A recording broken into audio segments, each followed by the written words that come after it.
Technical difficulties already on the get-go. It's all right, though. We'll be all right.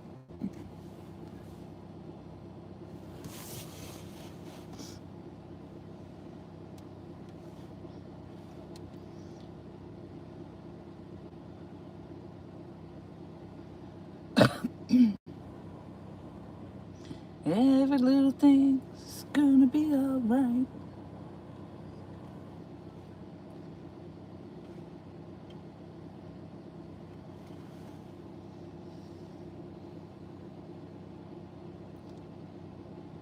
Oh, maybe this one's not set to public. Oh, you hear it though. So you got me? I got you. Really weird. I don't know what's happening.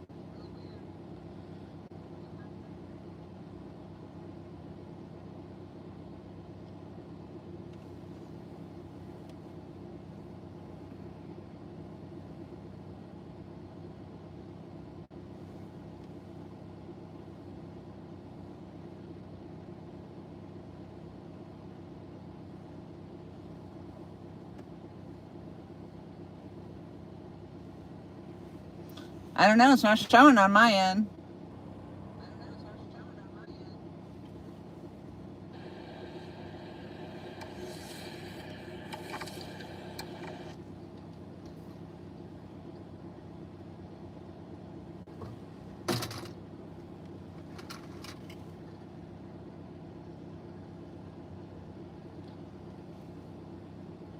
Breaking news.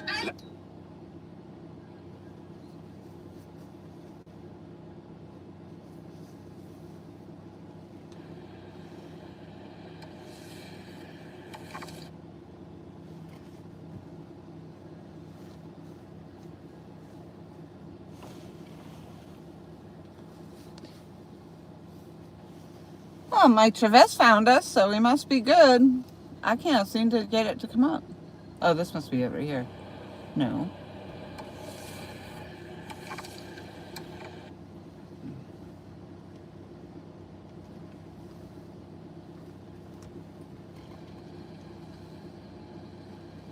There it is. Good God. There it is. All right, now we got freaking volume on the dang thing. We got technical difficulties every time. Lord, you'd think we'd be masters at this by now. There it is. Bada bing, bada boom. Lordy.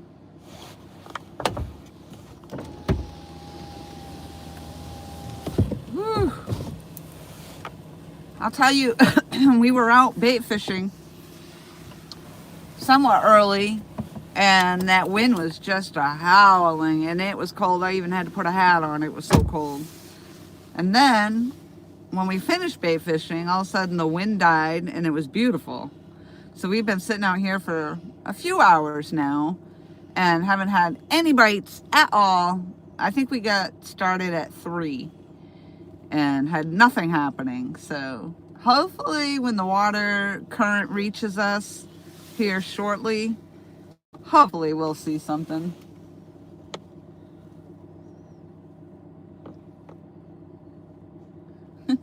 You're welcome, Lorianne. Oh, Lord. So we decided, yep, we'll start right off in the car because the temperature already, you could feel it. As soon as the sun started to go down, you could feel the temperature drop. So we would end up in the car anyway. So yep. Here we are. So unfortunately, it is going to be a car live. Like going to the drive-ins. Hey. This live stream brought to you by Jeep. By Jeep. Yeah. Yeah, it's okay. I mean, it's great for us because we get to sit in the car where it's warm. But I know you guys can hear that engine running. And then when we do get a takedown, you know, you get the car view unless I finagle the camera and take it all out and bring it down there. But hey, what can we say? What can we say? Here we are. We fishing. That's right. We be fishing, we be fishing.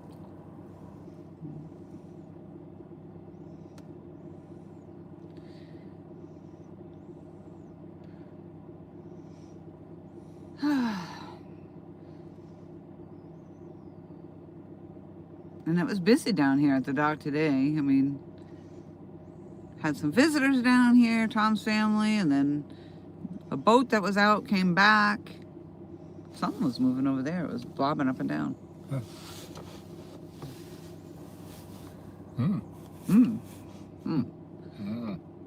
Oh. Tom was out here last night? Night before last? The night before. And they were running water then, and Tom said he didn't get any bites at all. Yeah, they were running 7 to 10. I was out here, I don't know, 5 o'clock. And I stayed until around 11. And I hadn't had bites, so I was done. Yeah, I was toast. That's a long time to sit with nothing happening. Staring off into the dark. I was staring off into the dark too. Yeah. Yeah. Nighty night. It was past 8 o'clock. That's right. Past 7 o'clock, I'm out. Now I'm often awake until, I don't know, There you go. like 8:30. Get your motor running. Get out the highway.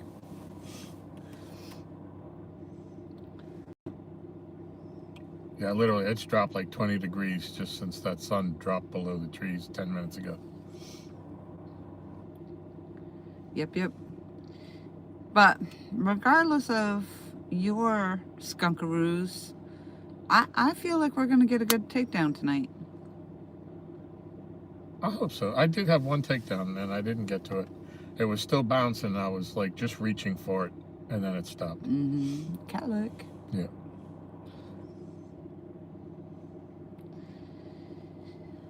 And the bait, I mean, considering how freaking cold and windy and everything it was, we did manage. I caught a bluegill.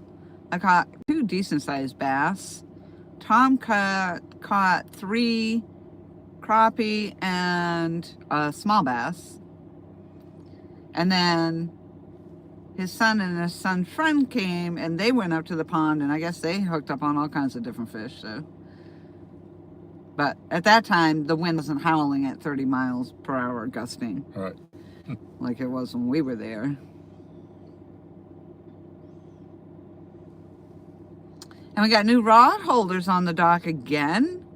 Our last, I don't know if we were talking about it in the last live stream, but somehow, I don't know if somebody came and did it or if I don't know. But the bottoms of the rod holders were all popped out on every one of those. There was one that was already that way, and there's 5 of them out there. And then just 2 days or 3 days later, Tom was down here and none of them had bottoms. So what that basically means is that when you put your rod in the holder, it drops all the way through so that your reel is then resting on the dock. And that's a PITA, PITA. So our friendly neighbors went out, got new ones, and installed them. So now we have bottoms on all of them. Yay! Yep.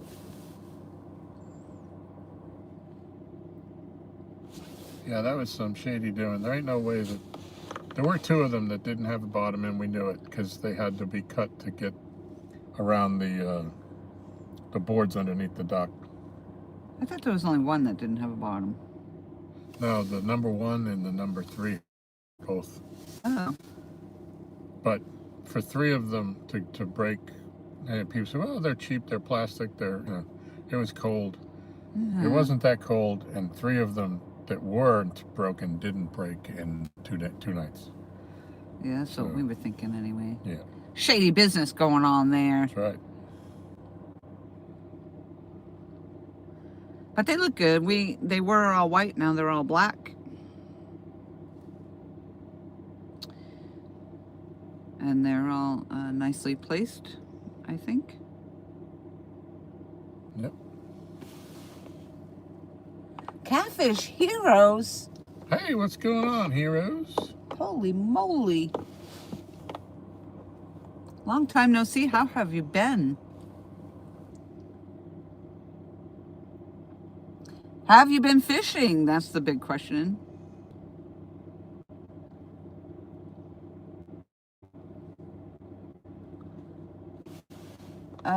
Actually, I was looking for adventure in whatever comes our way. There you go. Looking for adventure.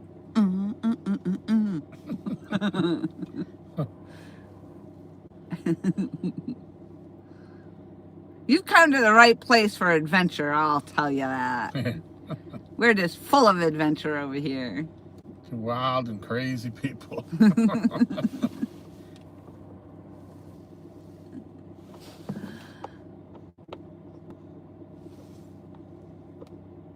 Yeah, I didn't see when Epic took his trip there if Sean went with him or anything. Did he? I don't think so. I haven't seen them out fishing together in like eons. Eon. No fishing yet for me. Soon. Oh, nice. They're going to be back. They'll be back. Yeah, we're still waiting for a freaking spring. I mean, it's crazy. The weather here in Virginia is absolutely insanely crazy. It went from 80 degrees to like 35 degrees and snowing the next day. And then back to 80 degrees. It's just insane. Yep. I think tomorrow's supposed to be, up there pretty much. Warmer than today. Yeah, today was mid-50s, supposedly, or as Tom will say, allegedly. Yeah. But when I came back from bait fishing in my car, it said 47 degrees. But then it was only shortly after that, the temperature went up to like 50-something degrees. I don't know, it's crazy. And I'm sure that must play a role in these fish, in the activity of the fish in general. I don't know, though. It's not like they come out and go, oh, it's nice out. I'll come out. Oh, no, it's cold. I'm going to go back now, right? I mean, once they're out and moving around, they're out and moving around, aren't they? Well, I think that more of it's kind of the life cycle. I think it affects the bait more, the smaller fish. And, once it starts to get warm, they start to get more active. And the fish start feeding more actively. I think when the cold water, when it takes that big drop again, if those fish pull back, then we could be throwing all night and never get a bite. True. What do we have on for bait? I know we have crappie and we have bluegills. So what do we got out there? It's crappie. Oh, did you say crappie? It's C-R-A-P-P-I-E. I'm not gonna fall in that trap.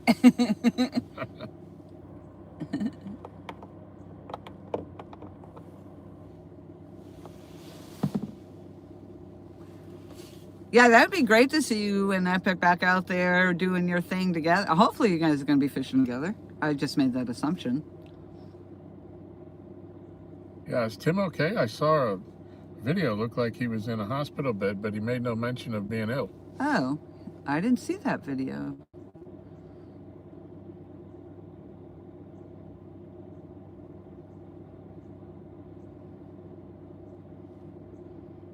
Clearly he was ill if he was in a hospital bed. Some of the videos from when he was fishing with Roger and Zach.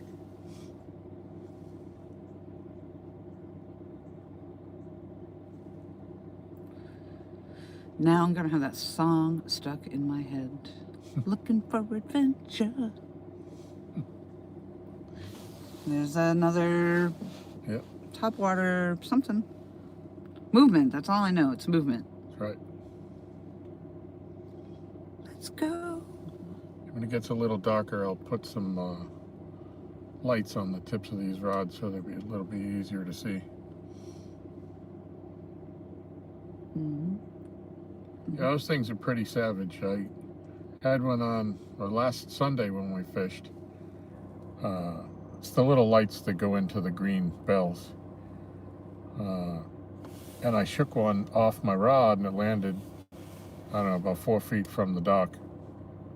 And Thursday night when I came out here, when it got dark, that light was still on. So it had been running underwater for 5 days and it was still going strong. Wait till it's born to be wild.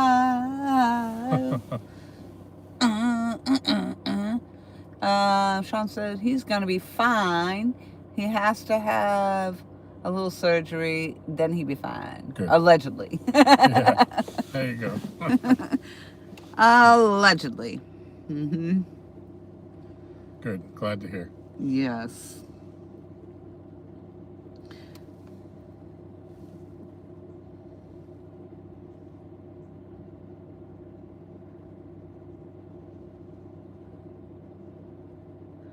Yeah, Tom reminded me that today is the anniversary date of that catfish, that 38-pound catfish breaking my hand.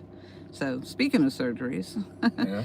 And sadly, I haven't really fully recovered, so I can't make a full fist. Even though I had the plate put in my hand, and the knuckle got put back into place. But I can't straighten the finger, and I can't bend and make a full fist, and Hasn't stopped her from flipping me off though. that finger works.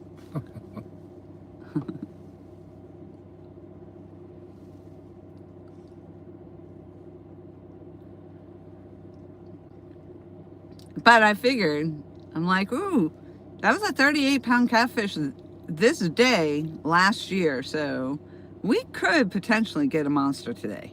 Oh yeah. I think I saw Meek Burkhart with a 50-pounder. I believe it was for today. Or at least the video was today, or the picture, or whatever, the post. Yeah, he's been catching a lot. Yeah. A lot of nice fish.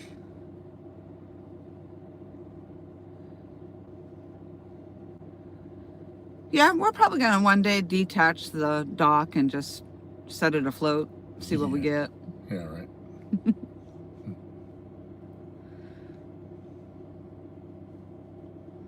Although, as you said, even in a boat, I mean, this water just isn't that deep until you get down to one area where it's, what, 60 feet deep? Well, out in front of us, there's 25 feet. But yeah, there's spots down lake that are 80 feet. 80 feet? Oh, wow.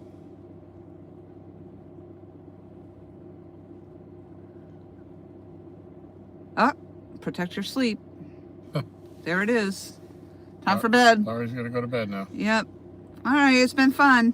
Good night.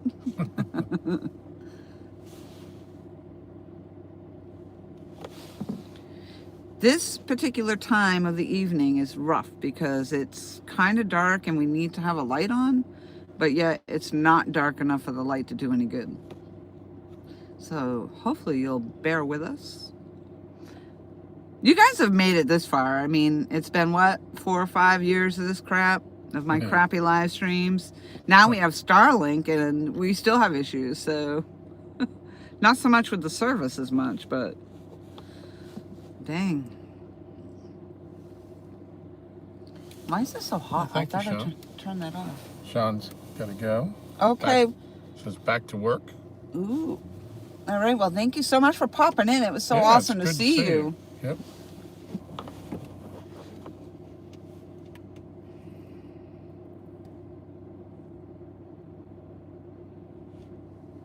Yes, and please tell Tim that we're thinking of him. Yep.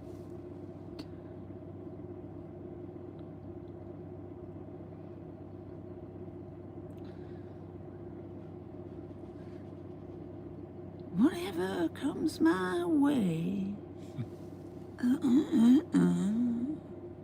You can go hold. Hold. Hold. Hold. Come on, fish.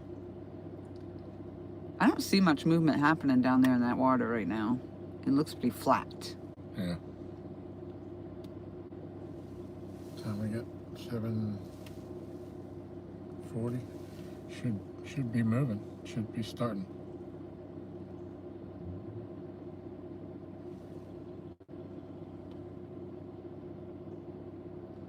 We'll know when the number 2 rod swings around. I should go start putting those lights together. All right, get out. Jeez.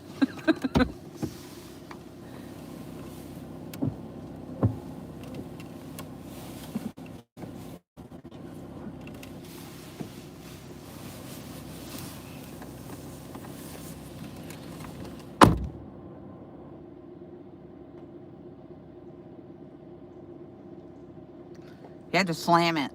Slamming it. At least he shut it this time. Most of the time he gets out and doesn't even shut the door. Oh boy, look at that. There's real-time catfishing in the house. Hey, H. Osborne in the house as well. Thank you guys for popping in. What's happening?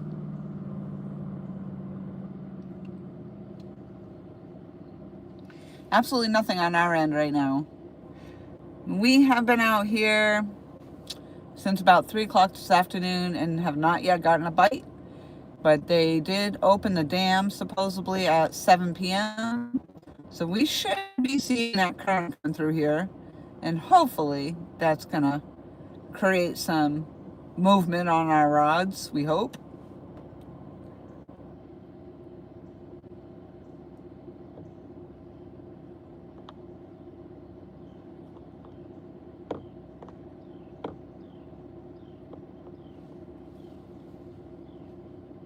Tom's going to put the little tit lights on.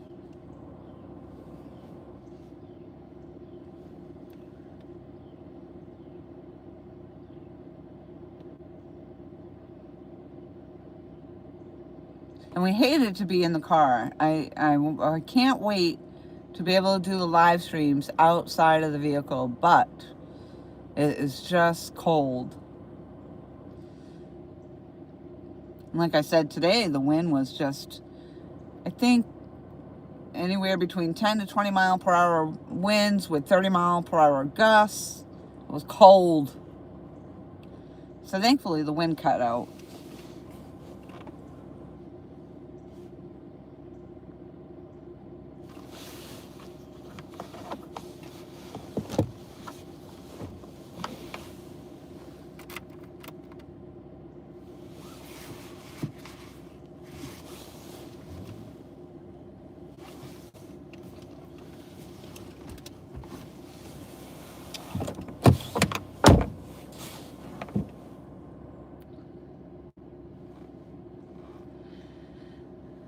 My interior lights were on. I'm like, what? Whose door's open? Wasn't Tom's, because he slammed his.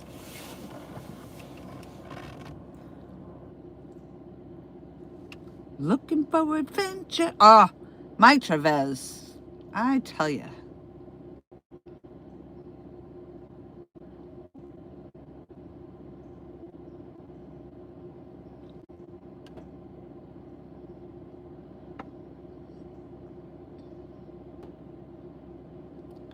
So, yeah,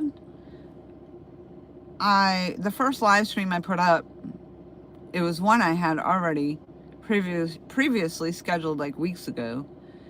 And I'm like, oh, I'll just use that one. And I went to go start it, but then it didn't like the orientation. And for whatever reason, it wouldn't let me change the orientation. So I had to cancel that one, get out of it, start a new one. But here we are.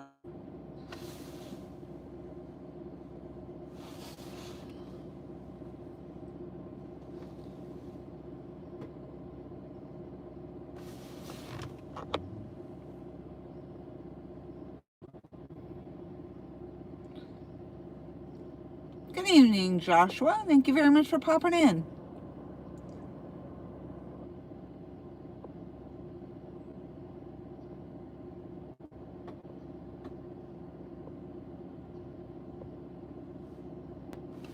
Yeah, you're very welcome.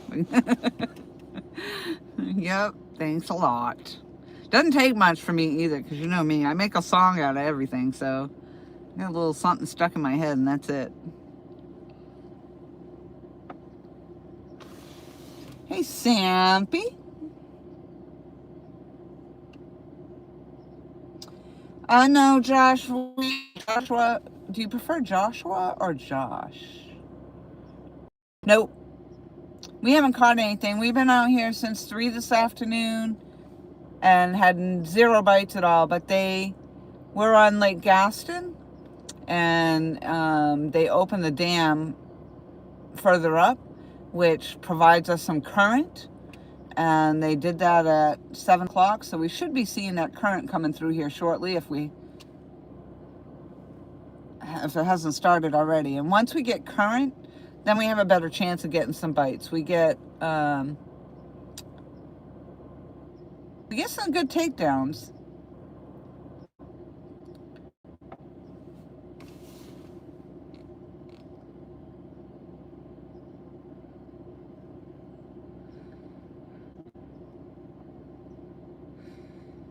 So we prefer to use bluegill. If we catch the bluegill and we keep them alive until we're ready to put them on the hook, and then we use them as cut bait. We don't usually throw a live bait out because you really have to cast. We're stuck on the dock here, and you really have to cast way out to get out into where the real current is.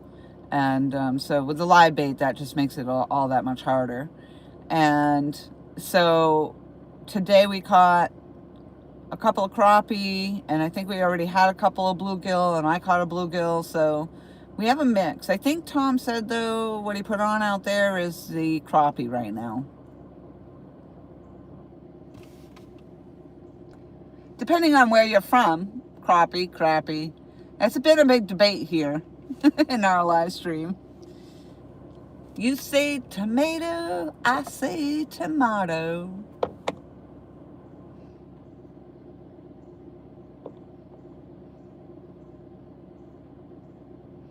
Where are you coming in from, Joshua? I don't recognize your name.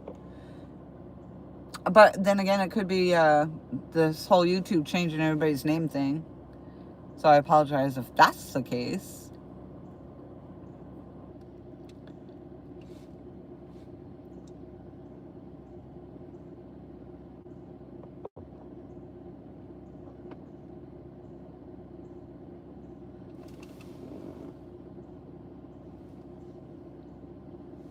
Oh, we have a friend out there, I think, in California as well.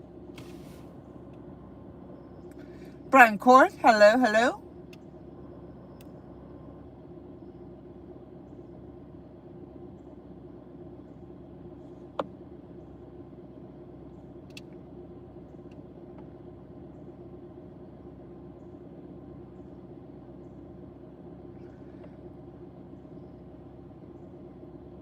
So we're hoping. A lot of times we get a lot of blue cats. On occasion, we'll get the channel cat, and sometimes we get lucky and get a flathead. So Tom got a nice flathead just a week or so ago. I think it was a 30-pound flathead. And this is the anniversary of the 38-pound blue cat that broke my hand. Today is the day that happened 1 year ago today. But I have to try not to think about it if I catch a big cat out there today.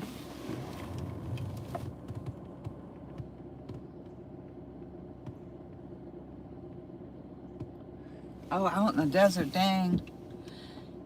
Yeah, oh, that's him pulling on the line. I moved out here. I was in I'm from New Hampshire. I moved to South Carolina before coming here to Virginia. So in South Carolina, I used to drive, believe it or not, because I lived in Myrtle Beach area, but I used to drive 45 minutes or so to get to a spot that I could fish. Because most of the time it was boat landing, and those get busy. It's just, and they're sketchy as shit. Sketchy. So,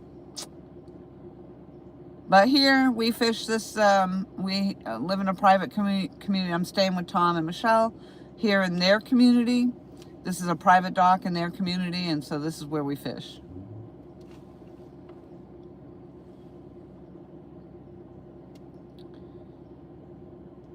So we'll turn the light on down there here shortly. I'm actually surprised Tom didn't do it when he was down there.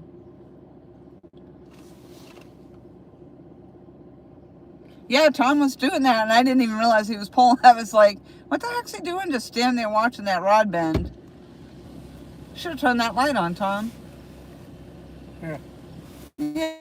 He's like, yeah. Yeah, I need the access. Although the green lights all by themselves look pretty cool. E.T. down there. E.T., take me home.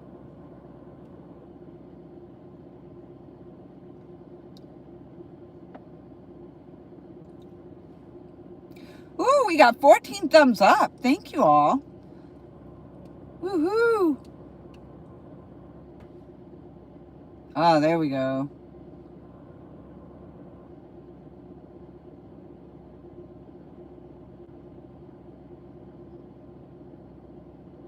There we go. Now, as it gets darker, of course, those will look a little better.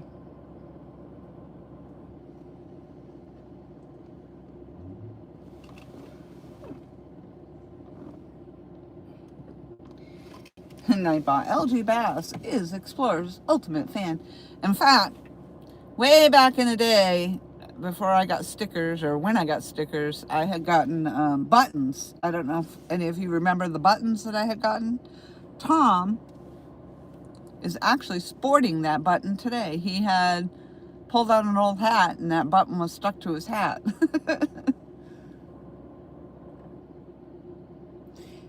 Randy Patillo.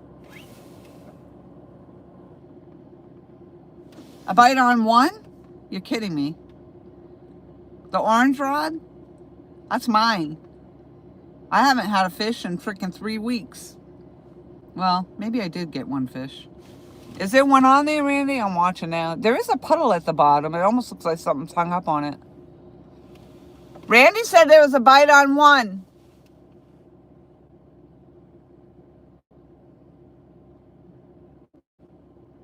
Why am I telling him? I don't want him to get my fish. I haven't had a fish. He gets lots of fish.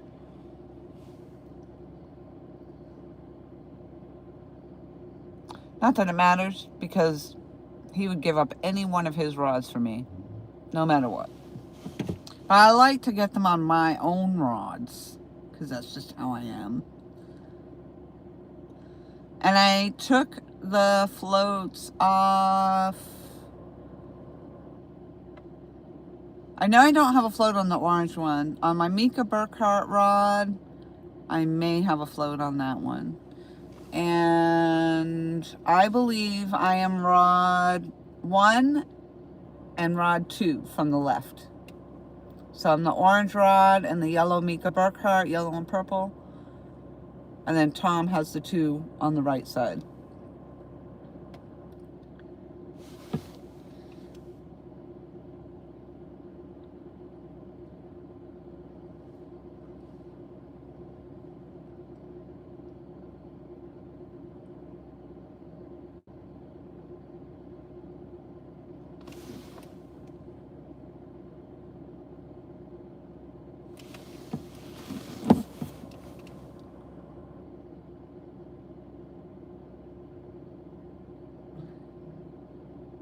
I'm wondering, Randy, if there might have been something on the line, because I kind of see a puddle.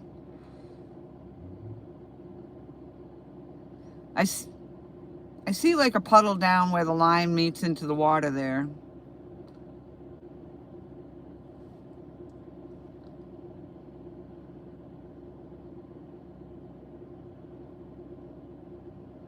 That'd be great though if we were getting a bite on there.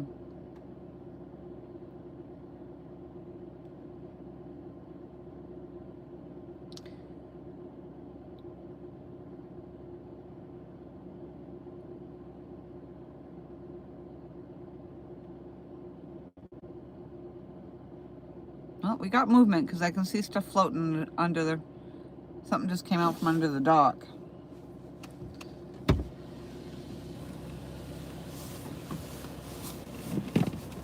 There does look like there's something like where the line goes into the water. You see it pulling there? On which one? One? The orange. Yeah. This is the one Randy said it looked like I had a bite on it. I'll go down, Ton. Don't worry. I'll go down. I got it. Okay, okay.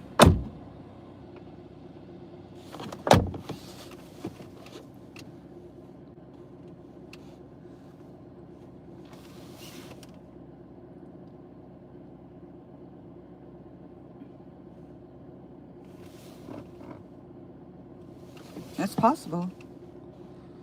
It's possible.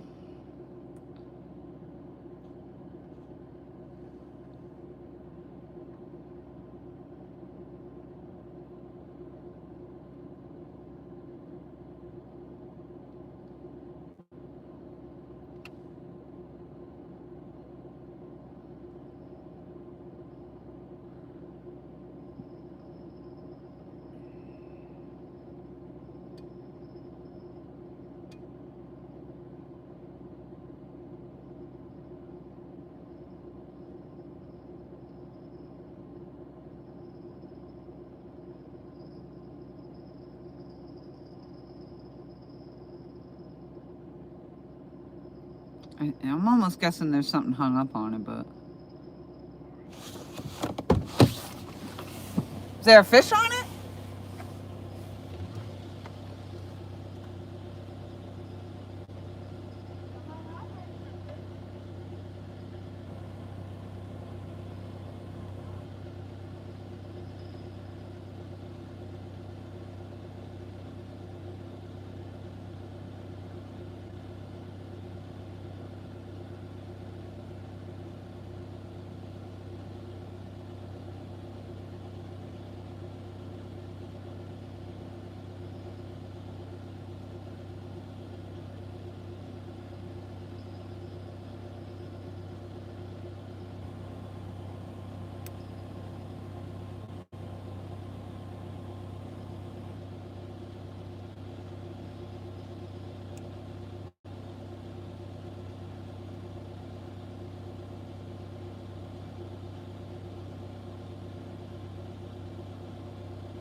Yeah, he thinks something...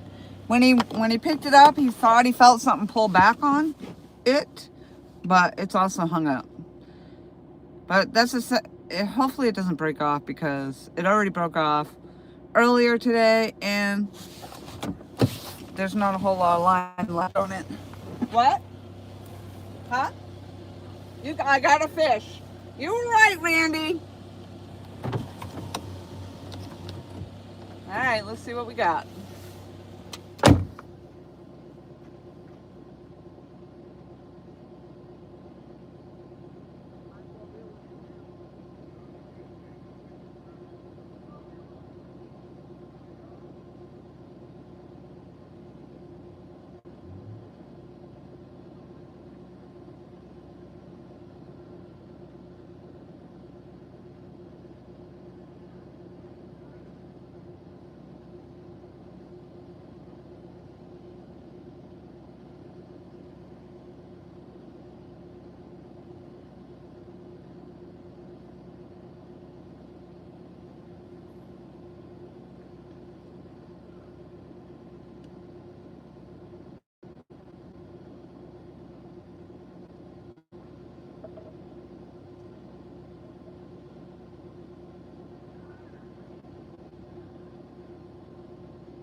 Yep. A little bit of a shadow. Hold on a sec.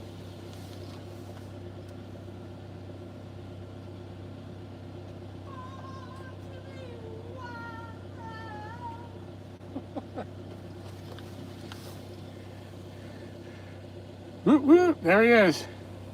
How much was he? 4 pounds, 8 ounces. Good catch, Randy. He was on there. Yep. All right. Good job, Randy.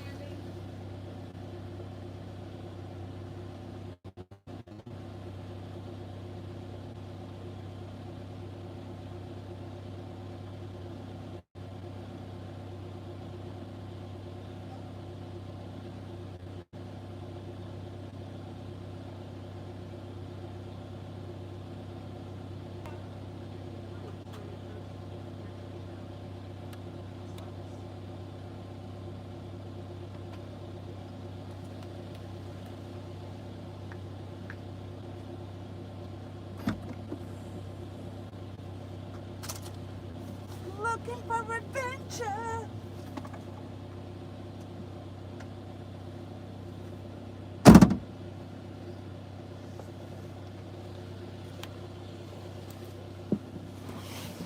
Wow.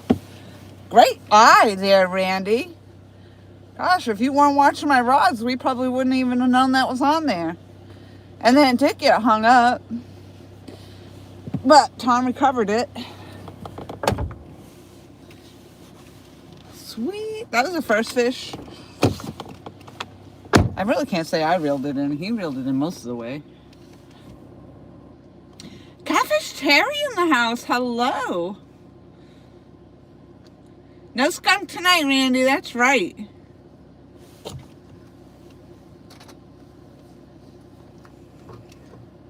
Captain Morgan in the house. Hello.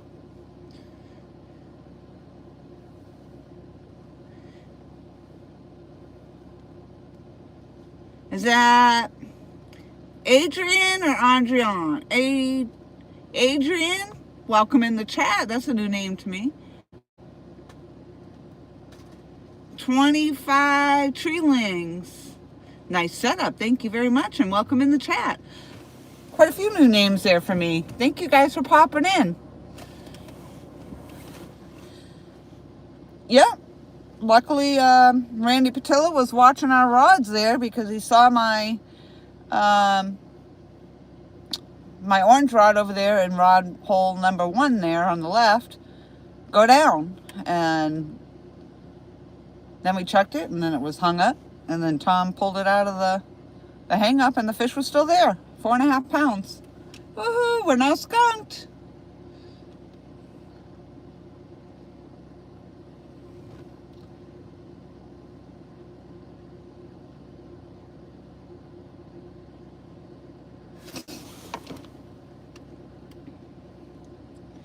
Kevin in the house, hello. So tonight we're using, well, we have both. We have crappie and we have bluegill. And we catch them up at our, at the pond up the hill. And we keep them alive in our live wells until it is time to use them. And then we use them as cut bait. So as far as I know, that's what we're using to begin with, because Tom had already had some crappie in his live well. So we're using those fish first before we dip into mine. So crappie it is.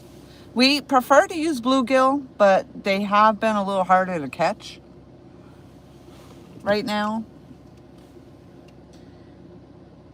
And the dang crappie, and they get so big. Sometimes they're too big, and you can't get that many because I only have a 19 quart, and Tom has a 19 quart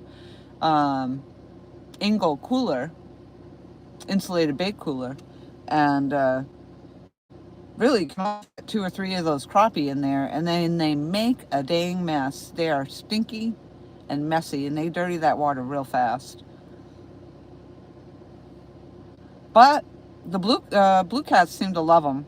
And in fact, I think, if I'm not mistaken, Tom's 30-pound flathead last week or the week before, last week, I can't remember now. It came also on a crappie.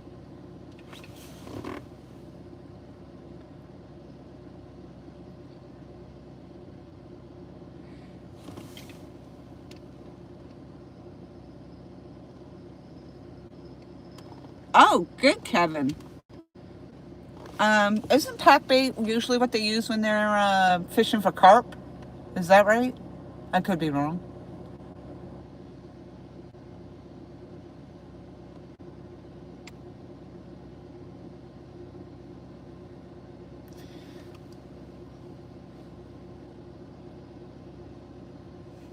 All right, first fish on. That's not a bad take. Yeah, I didn't even see it, Randy. I never saw the rod or anything. So if you hadn't have said something, that would have just been sitting out there. Oh, I was wondering why I was cold. My window was down.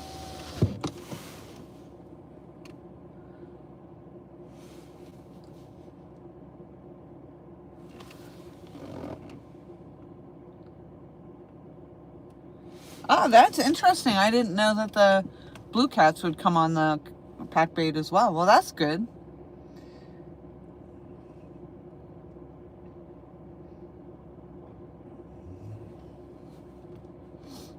And where are you fishing from, Kevin?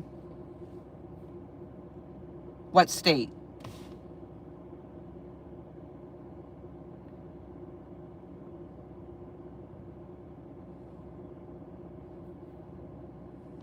We got 18 thumbs up. I appreciate you all so very much. Catfish Terry, nice to see you. I've seen your name come in this chat for a long time. Hopefully you're doing well.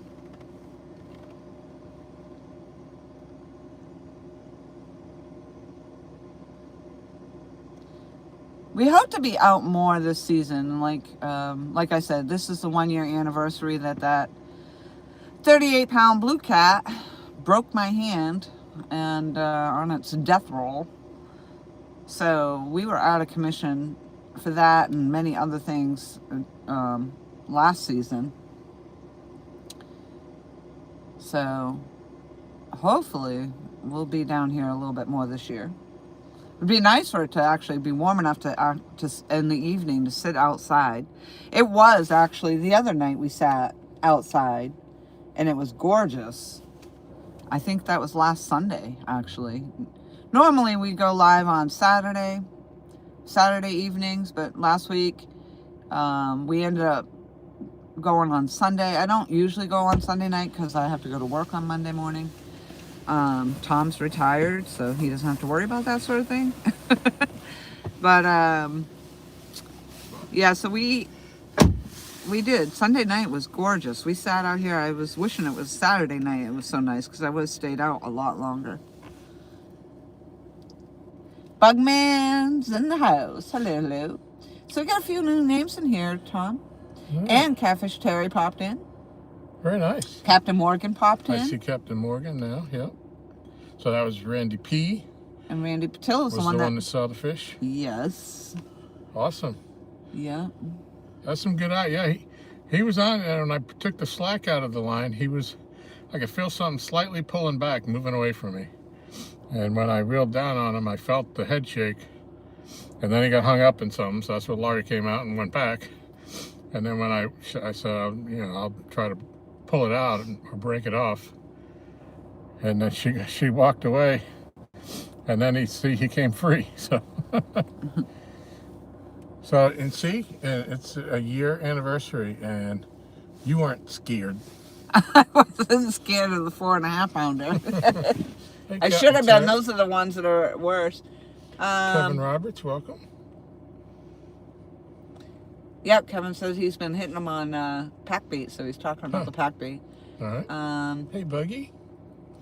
If I could be anywhere right now, that is it right there. Aw. And Kevin's talking about his recipe for his pack bait. Sweet. He says the blue cats are loving the sugar right now. Huh. Yeah, we tried the chicken, the scented chicken, that did us no good at all in the winter, a couple months back, when we couldn't get bluegills or crappie. Well, he's got a recipe right there for you. Yeah. Well, we appreciate everybody coming in. Yeah, I appreciate Randy was watching my rod. Yeah. I'm like, I never even saw it. He's the one that said, nope, I swear it snapped. It was more than just having something hung up on it. And then as I was sitting here, I'm like, well, it does look like something pooling around the line, which only happens if the line's moving that little bit, you know, Yeah. or if something's on it. Yeah, there was nothing like right at the water line that Yeah. I could see. That's why I picked it up and kind of gave it a little pull, see if there's any weight to it. Mm-hmm. Hopefully it's a start. The water is rolling. It so- is cold though. I felt that water is cold on. Yeah. Yeah, see, that's the only thing is when you come to hold the fish up, you know, and as you come up, because it's a little bit of a hill, so you feel like you're down too low. Yeah, yeah. So, but if you said it was in the picture. Yep. Seen it with my own 4 eyes. There you go.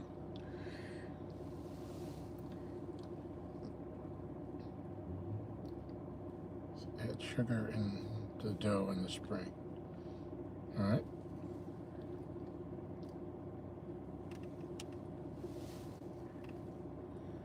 And he said only 6 more ounces. Would have been a 5. Mm. That's what I thought it was. I thought he looked 5. Not what you said, Yeah, it is. That's exactly what I said. is it? Yep. There's no kidding in catfishing. Well, that's what I asked him. Right away, I said, are you kidding? And when he said, that rod just moved, I was like, that rod just went down. I'm like, are you kidding? He goes, no. Yeah, I never heard it. When I walked down there to fix that light, I never saw anything. I No. waited there for a little bit. Never saw a bit of movement on it. Actually, I think that was reversed. I think I said, are you serious? And then he said yes. Either way.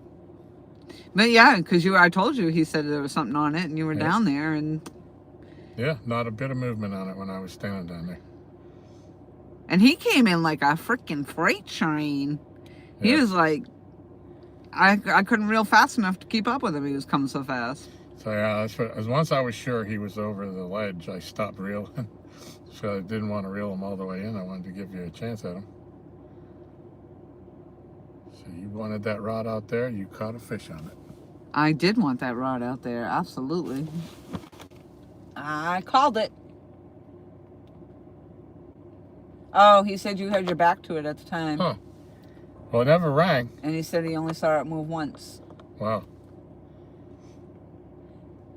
Oh, speaking of carp, monster carp in the house. Well, welcome The in. Monster. Yeah. Quite a few new names to me.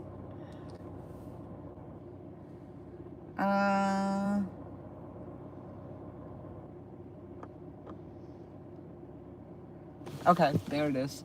In the recipe, he said, Kevin Roberts said that he is in Arizona, Lake Roosevelt. Oh, okay. Couldn't get further from here than Arizona right now. Yep, and then we have somebody in South Cal. David W. Cross, welcome. Oh, welcome, yeah, absolutely. A little heart still there, I can't see it. I enjoy fishing. This is like watching paint dry. Great. Oh, I enjoy fishing, but this is like watching paint dry. Yeah. Tell me about it.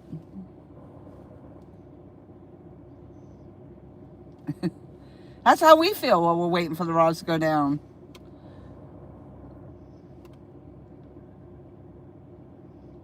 But when they do, we oftentimes get good ones. We get big ones. Or we get 4.5 pounders. We get some big ones. Yeah. Yeah, it's too cold to be sitting outside. Otherwise, we would be more active in front of the camera and all that. But our temperatures really dropped. So we do the best we can. with what we got. And then come warmer weather, hopefully we'll be a little more active with the camera and be in front of the camera and all that good stuff.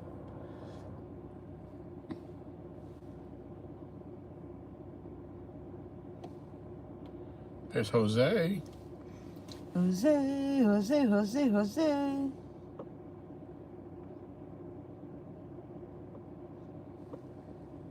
Tell me your secrets. How do I get better hook ratios on a hair rig? I don't even know what a hair rig is. He might be talking to Monster Carp. Oh. I think that's those little hooks that they use on the carp. Oh. Yeah, I've never been carp fishing, so I don't know anything about that.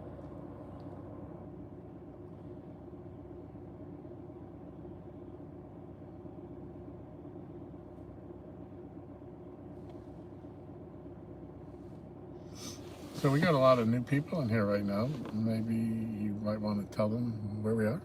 I did. It says it right in our title. Oh, okay. It says it right there. Chasing big cats, Lake Gaston. Oh, where is Lake Gaston? I don't know. You tell me. It's in both Virginia and North Carolina, so. Huh. I'm in Virginia. I don't know where you are.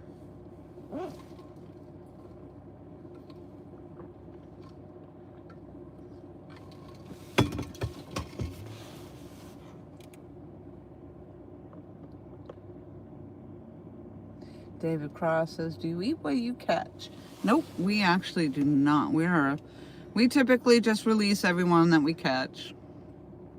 Actually, I shouldn't even say that we typically, because we always do. Yeah. I do eat catfish when I go to a restaurant. But no, we don't keep them. We always put them back, and a lot of times we can be catching 50 pounders, 30 pounders, 92 pounders, and those definitely aren't eaters.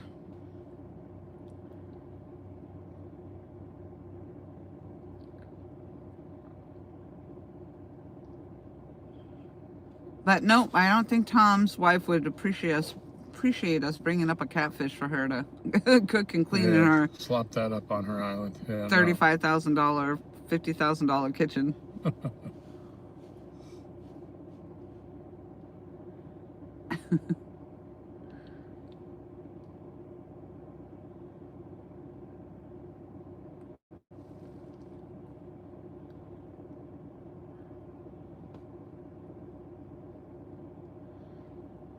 Come on, let's go. Kevin said they get huge and untouched in a lot of the areas where he is. Yeah, we have some huge carp in this lake. There used to be one that hung out by the dock at night. We would call him Carpe. But he would be sitting on the dock, and if we had our lights off, he'd come cruising around. And every now and then it'd scare the bejesus out of you when you weren't expecting it, and you moved, and he jumped. If he was near the dock, he'd splash water up on my leg one night. I haven't seen him. We haven't seen him in a while. No, it's been a while. He said the hair rig is designed for the catch and release. Cool. Yeah, we're catfishing only. We're using 10-aught, or I have 10-aught. Do you have 10-aught on? I have 8-aught. So we're Tom's got 8-aught hooks on. I have 10-aught hooks on, circle hooks. And we're running I'm running a 30-pound test with a 50-pound leader line, and I believe that's what Tom's running as well. Yep.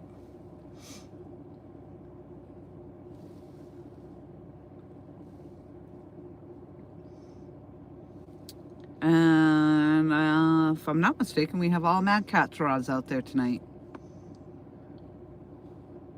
Yes. Appears that we do.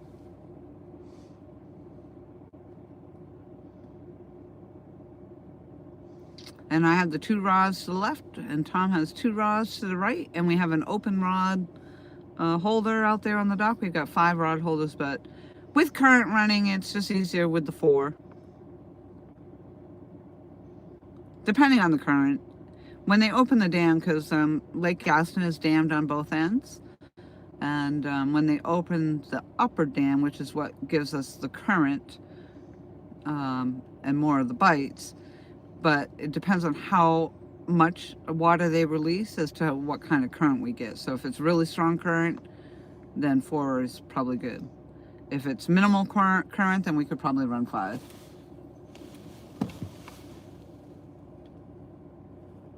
Yeah, Randy, I'd hate to think that they got them, the bow fishermen got them. You know, all the times that we would see the bow fishermen, they were always on the other side. They didn't come down this bank because of all the docks and all that. The other side, it was free and open. But I would hope not. This thing was every bit of 4 feet long. He was huge.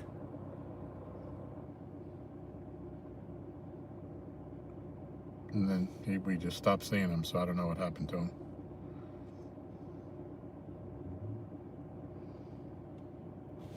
Yeah, in the summertime we see them, the bow fishermen right out here off the right side of the dock here quite often. Yep. He's saying he sees them at the steel bridge a lot. Yeah.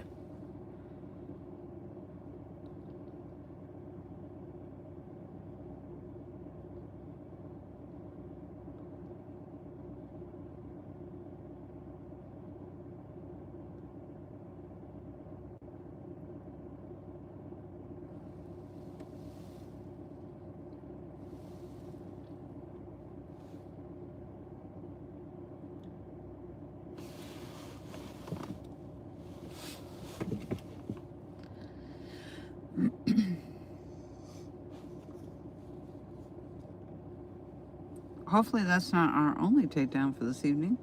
They are running water from, it started at 7 when they opened the dam, and I believe they are closing the dam at 10 p.m., right? 7 to 10? And then usually we have current or movement in the water until about 45 minutes after that. Ish. Yeah, I'm not sure. You said 7 to 10 this morning, and then this afternoon I think you said 7 to 9. So I wasn't really sure which, but there'll be movement for a while.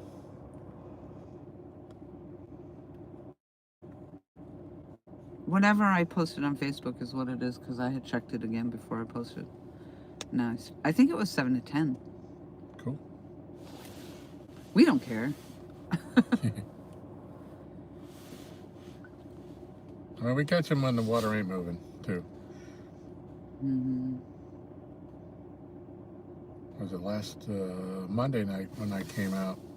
We still had bait left over from Sunday, and they were running water from 7 to 9, and I think I got set up around 5, and I didn't get a bite until after 10:30. I ended up catching 3 fish between 10:30 and 11:30, and after the water had stopped moving altogether. So, You know, David's comment about this is like watching paint dry made me think of when I said catfishing is boring. I liked bass fishing, and I had never, being from New Hampshire, I never catfished, and usually we were fishing for trout or bass. So moving down south is when I first started in South Carolina doing the catfishing. And I got up on an interview on one of our community boards there, and in front of a whole live chat of catfishermen, I made the comment about how catfishing is boring, and I just meant that in comparison to bass fishing. And like you said, David, you know, it's like paint dry. Yeah, it's not like bass fishing when you're casting really and moving around all over the place. But Tom is also LGBASS, and so that's what he did. He did tournament bass fishing for good 30 years. there you go. And that's what actually he and his wife have moved here for their retirement home, because he did a lot of bass fishing here. Yep. But then COVID happened, a bunch of stuff happened, and then he started catfishing, and the boat sits in the yard and hasn't moved in, what, 4 years, 5 years? Yeah, something like that.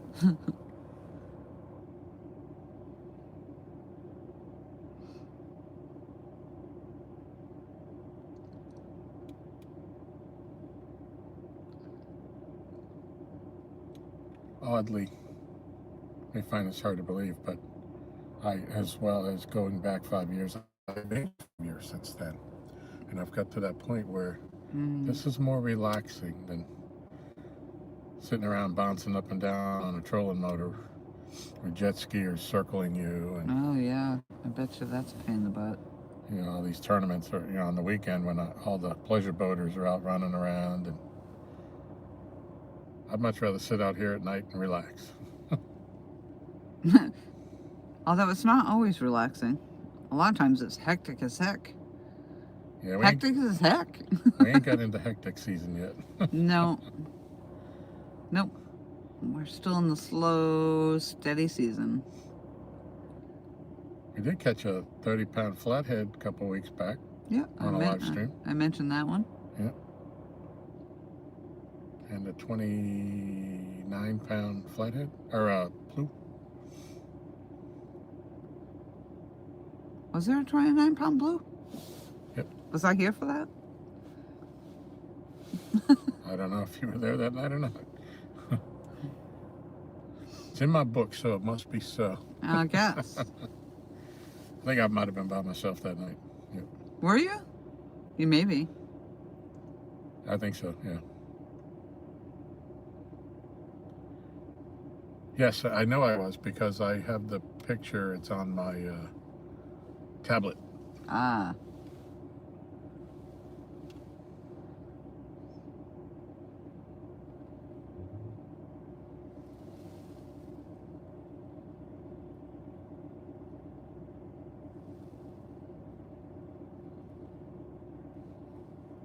Yep, absolutely, Randy. You gonna share what he said? He said he agrees, Tom, nighttime is much more peaceful on Gaston. Yes. Yes.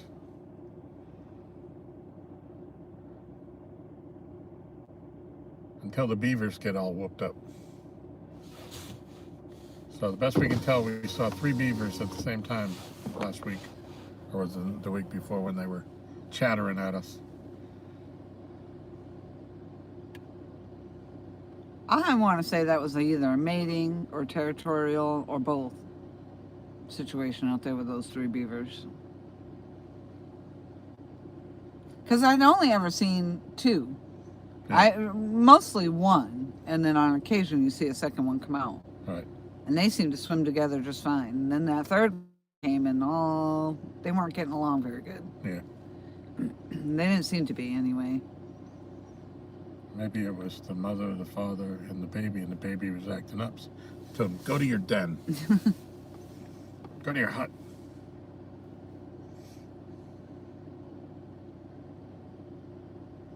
But they live just down the shoreline from where we are, probably 30 yards down. There's some woods, and it's always where they come out of and go back into. So we assume they're living up in there.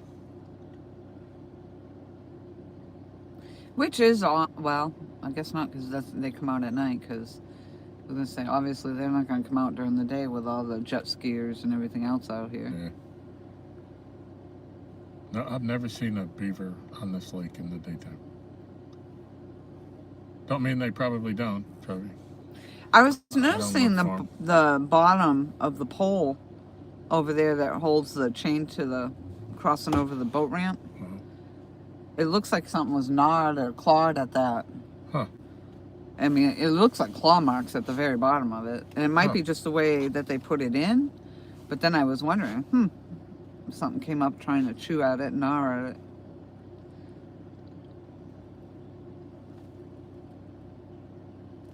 But Joshua Lee, 85 in the house. Welcome. Don't know about Gaston. I'm from the Midwest. Where are you from?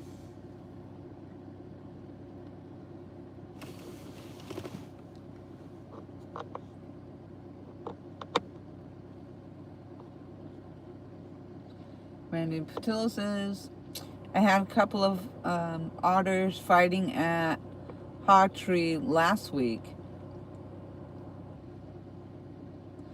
They were making almost as much noise as the beaver. Huh. St. Louis. Alrighty. The Ozark. Region in Branson. I went out to Table Rock, which ain't too far from Branson, if I'm not mistaken. Oh, he just mentioned it. Table Rock Lake was my home lake, basically. Nice. Yeah, I went out there and fished a Bassmasters Invitational as an amateur. You know, when they had the pro-ams, and really had a nice time out there. And I finished just outside the final cut for the third day, and then I caught an 8.5 pounder after I had been eliminated from the tournament back at the cabin where I was staying while I was packing my gear. I caught him on the jerkbait.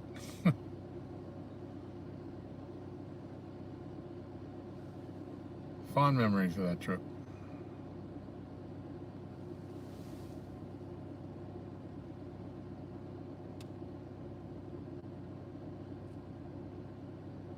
Yep, Taneycomo, Bull Shoals. Yeah, we did. I did go down to. I was friends, still am. I just haven't talked to him in a while. Stacy King, who used to be with BASS, who lives out there, and he had invited me out, and we went to Bull Shoals. He took me to Bull Shoals one day. It was winter, and the bite was terrible, but we had a great time. I got to say that I fished Bull Shoals and Table Rock.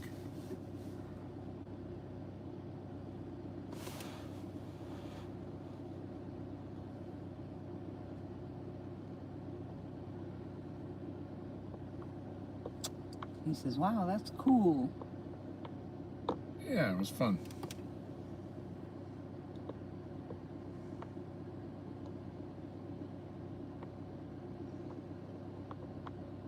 During the tournament, I got to fish with Paul Elias on the second day of the tournament, and he was leading the tournament after the first day. We had the camera boats following us all over the place. That was interesting. He said Bull Shoals is muddy compared to Table Rock. Yeah, Table Rock was incredibly clean. Don't have a whole lot of those clean lakes here on the East Coast. That clear water.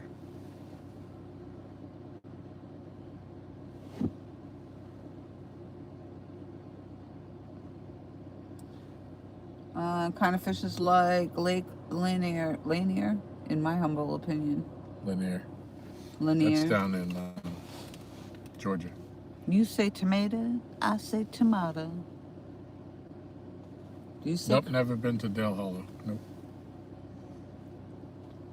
My favorite bass fishing lake of all time is Lake Champlain. We used to go there for a week, twice a year. Memorial Day and Labor Day, I'd go up there and spend a week up there in a cabin, right up by on the Vermont side by the Canadian border. Mm-hmm. Some of the best fishing in the world. I always thought the Great Lakes was the Great Lakes. No. Out there in headed to Moose Alley there in Pittsburgh. Moose Alley. Yeah, in Pittsburgh, New Hampshire. Oh.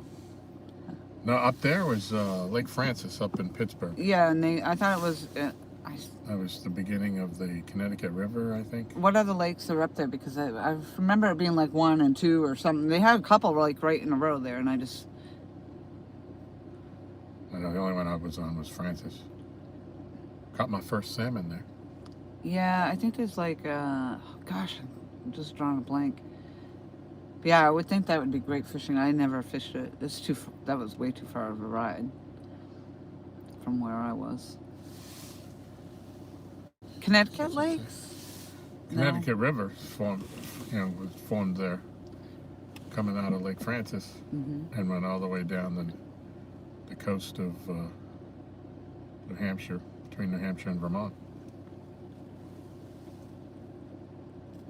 Champlain is famous Clearwater Lake. They use floggers, but don't Google it. You will get the wrong search.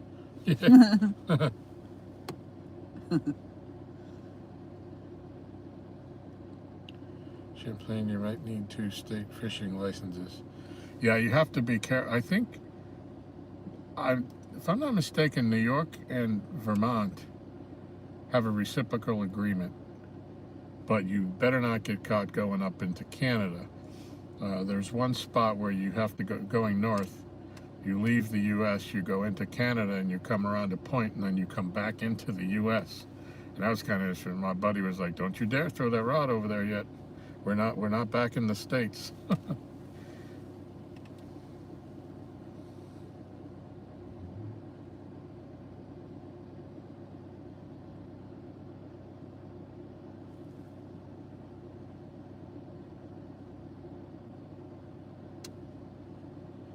See, you're pro compared to me. I'm just an average suckish angler.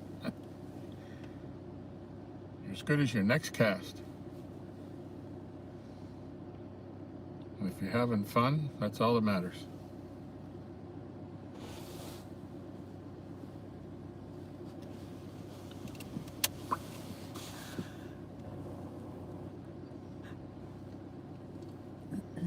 Yeah, they're very strict on the Canada side.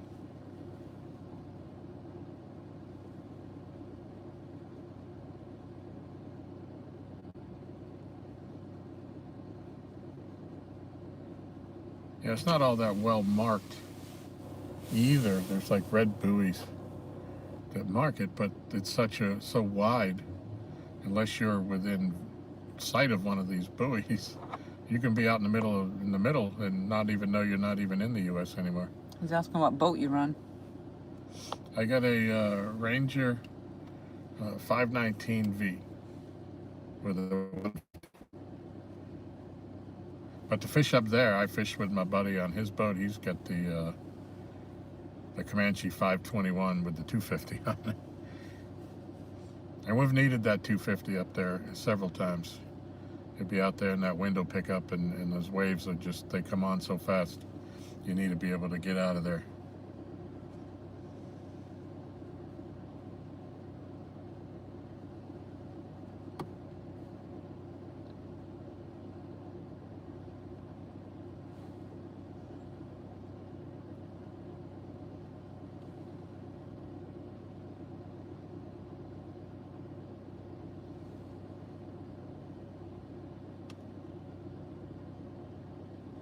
Yeah, there you go.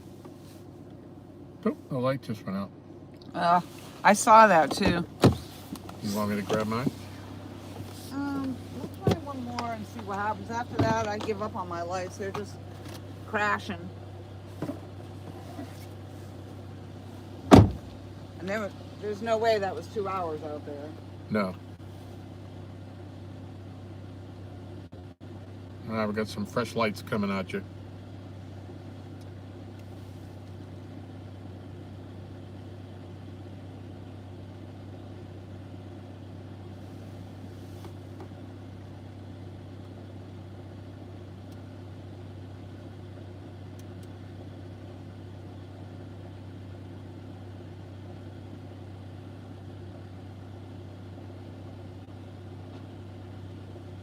I'm always yelling at you for leaving the door open, and I did it too. Yep. It gets cold with the door open. Yeah.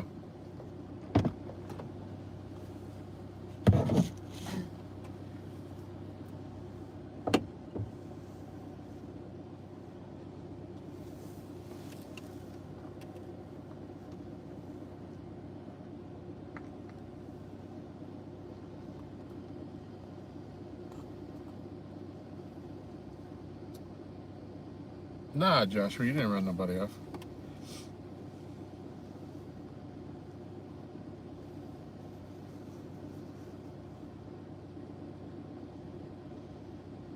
Yeah, just everybody, you probably, those of you that follow the channel, Laurie's channel, she's trying to build. You probably get sick of us saying it, but if you would, please give her a thumbs up. She collects them. She's a connoisseur of thumbs up.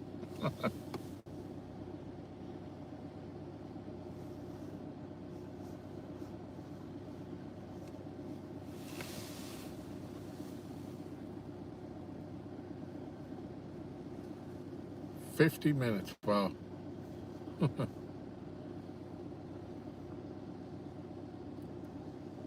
Oh, all right. Thank you, Joshua.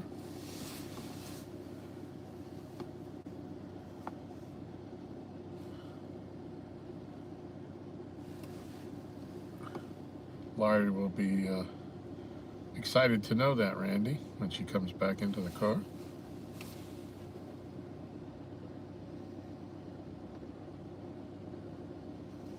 We've been having they're hyper tough lights, and they're supposed to last for 2 hours on full charge on the high setting. And we had a problem with couple of our lights last time we used them. I have the same lights. I used one the other night, and I got 2 hours and 15 minutes out of it on a full charge. So I don't know. And we usually let them burn out. You know, we don't try not to overcharge anyways.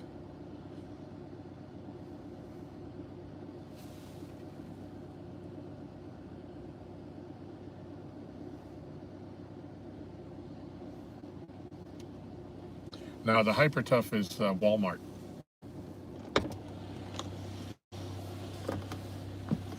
So Randy said he went back and looked. The light lasted 50 minutes. Oh, really? Yep. So on when they're fully charged and you run them on high, they're supposed to last 2 hours. And I think on medium it would run 4, and then on low it would run 6.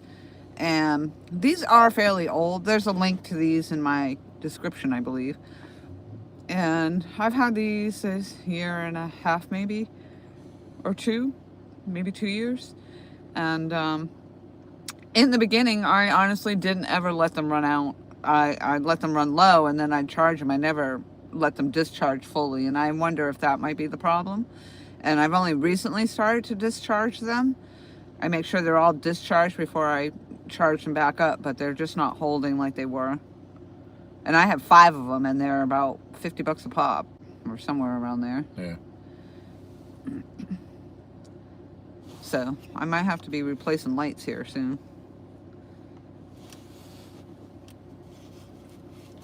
But I have been running it on high when we're out here, just because I think the brighter light looks better.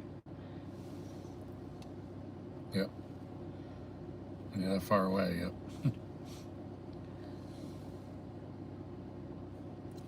Joshua said he liked and subbed you. Ah, thank you. I appreciate that. We hope that you'll come back and join us. We do hope, you know, in the cold, we do sit in the car because we have that option here. The house is just up the hill. We basically can roll down the hill here and sit right in front of these. But hopefully when the warmer weather comes, we'll be outside more, and it'll be more, we'll be more in front of the camera and stuff and interacting a little more with the camera. But it is hard when it's this cold out. And today the wind, when we were bait fishing, the wind, oh, there's the beaver right there. Going right in front of the poles almost right now. Yep. Stopped and he went around the front of the dock. Yeah, he did, instead of going under it.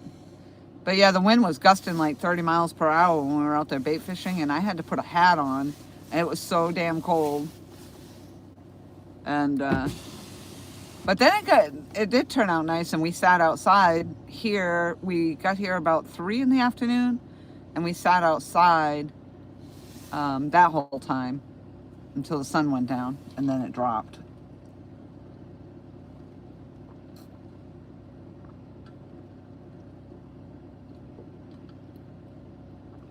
He's talking about, used to be Hart and Walmart, now Hyper Tough. Makes sense. My Hyper Tough looks similar to my Craftsman tools. Yeah, and these are USB rechargeable lights, which I thought was great. And I mean, they were great lights right up until just recently, where I've been having the issue. And they were bright and lasted. And being USB rechargeable is awesome, but the ones with the batteries, the batteries are so damn expensive. Like the is it Meineke or DeWalt. DeWalt? Yep. Not Meineke. Milwaukee or whatever. Milwaukee, yeah. Milwaukee. Meineke's. Meineke's for all your fishing mufflers.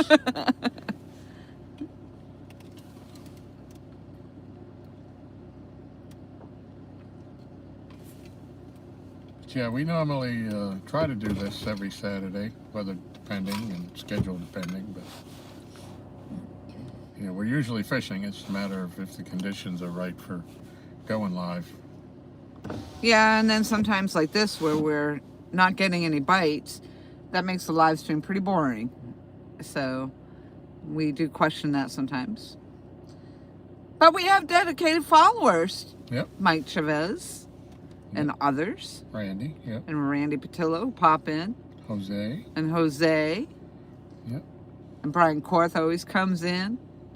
So regardless, whether we're active or not, they're always here to support us and yeah. listen to our chat, our banter. Our shenanigans, yeah.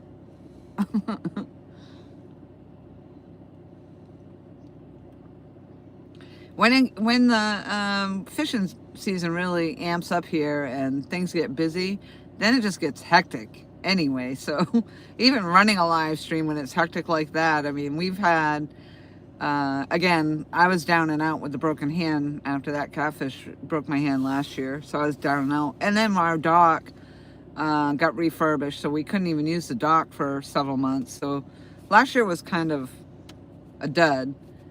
For us for fishing, but prior to that, we would be out here getting double ups and everything. I'd get a takedown. Tom had a takedown, and things get hectic then. And that's not a very big dock, so. One night we had the double up, and we netted my fish, and then swung the net around and netted your fish at the same time. We had two fish in the net. Yeah, and then there's been other times we had to go get this. I have a net also, which I hardly ever use, but there was a time we had to use both nets. Yep. But yeah, you netted that second fish right in the same net. Yep. Well, might as well scoop them all up while we can.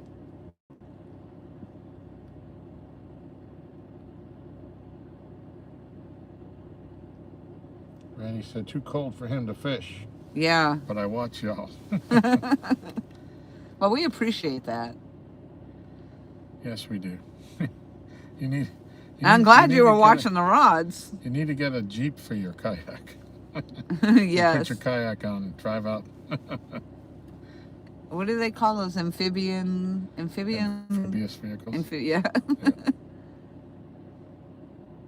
Yeah, I couldn't imagine if you were out there in the kayak today with 30-mile-per-hour wind gusts. That would have been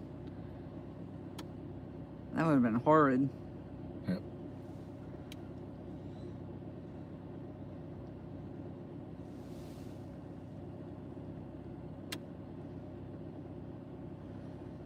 And then tomorrow's probably going to be 80 degrees again. So, I mean, it's just crazy. Last weekend, I got sunburned. My face. Yep. So Mother Nature can't decide what she wants to do.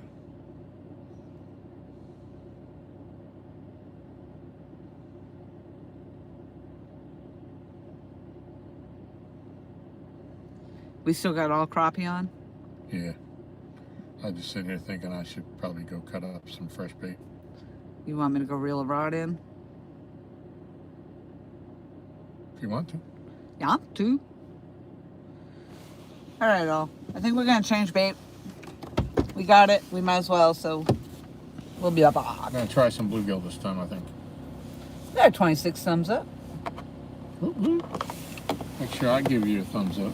I think I did, but I think I did it on the one that ended. Yeah.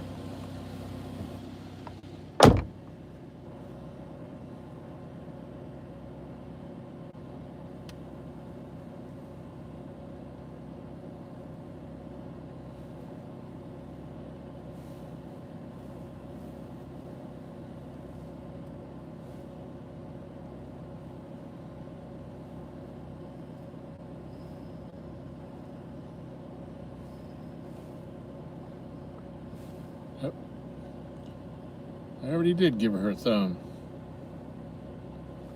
Alright, I'm going to cut some bait. I'll be right back.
Yep, it's getting chilly. Chilly.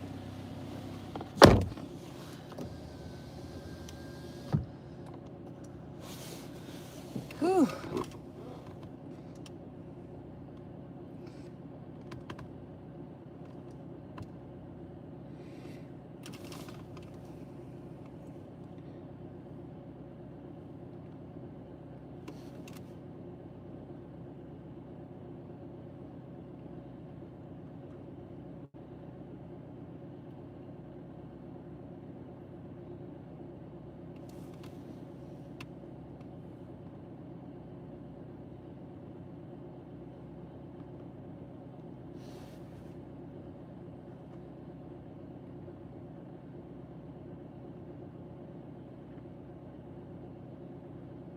Lost my hat a few days ago. 35 plus gust winds, and before the storm hit a few days ago here. Ooh. Yep, things don't last like they used to.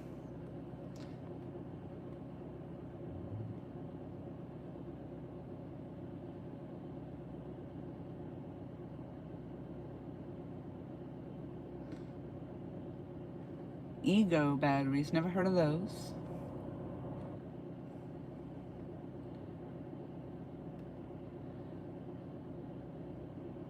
Randy, yep, way too windy for me today. Wednesday was bad enough. Yeah, it was crazy Wednesday. And then it just like cut off. It was crazy though. I mean, I was in my bedroom and I could hear it howling, and I was like, oh boy. But, I thought I'd try to get out and get some bait fishing in. And, yeah, and then And then when we got back from bait fishing, it wasn't long after that, the wind cut. And then Tom's stepson came with his friend, and I guess they went up to the pond and they caught quite a few fish.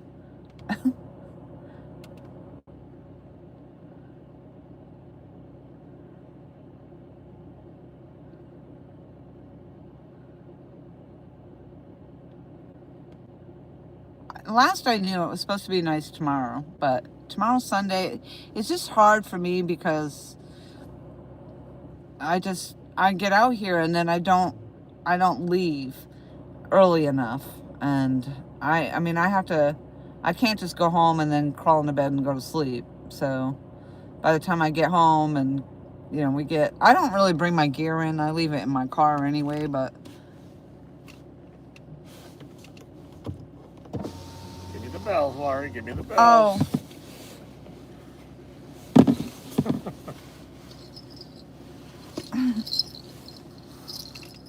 Oh, your hands are bright.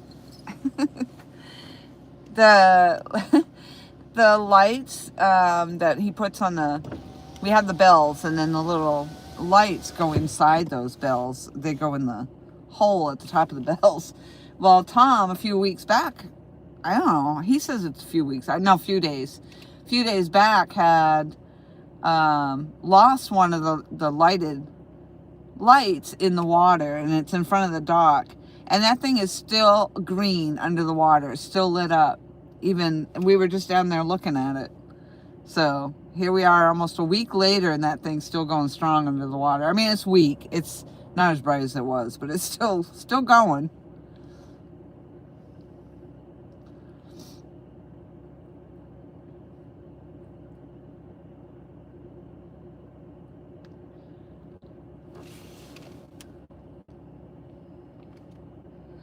Solo Texan in the house. Hello, Ricky.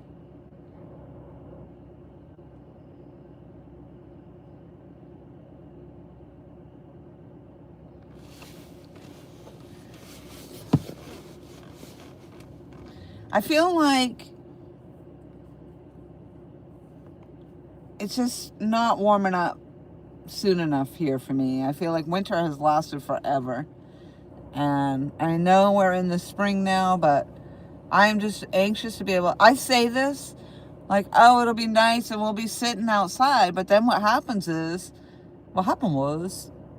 in the summertime, it's just too hot. And we can't go live during the day because the equipment overheats. And then there's so many boaters and jet skiers and everything out on the water. So, but in the evening time, as it warms up, we should be able to sit out here in the evenings. I think for the most part, we always, in the warmer weather, always did sit out. But that's the thing here. We're pretty much tied to the dock, and we don't have the option really of moving around too much. So, and that sun, as you guys know from coming in here and seeing it set out there in front of the dock, it's right there, right in your face. In your face.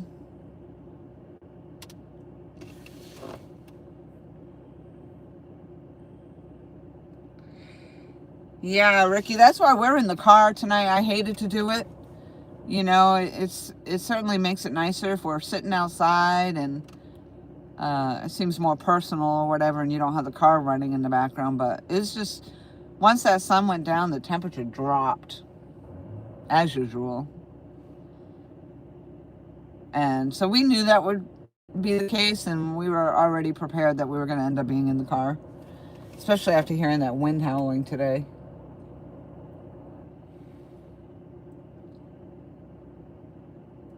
And that's true too. All the bugs come out. In fact, it was just last weekend when we were sitting out here, it was beautiful, but the mosquitoes were out. I'm like, are you kidding me? And pretty soon our lights are going to be covered in mayflies.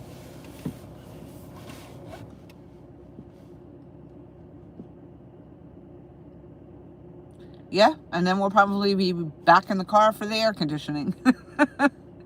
Who knows?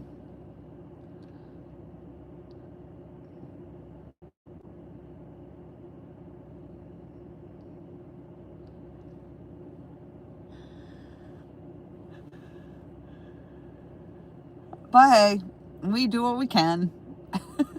So, that seems to be my famous words lately. We just do what we can.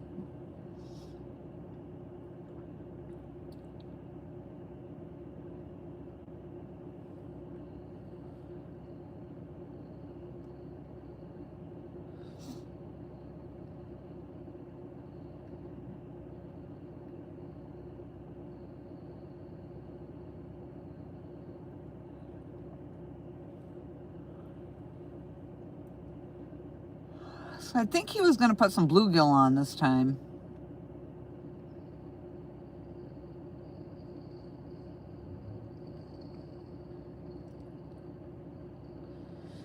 Tom and Michelle blessed me with the Mika Burkhart rod down there, the yellow with the purple around the eyelets. I love it. I absolutely love it. And the reel. And then also got me 2 more reels. I had wanted the,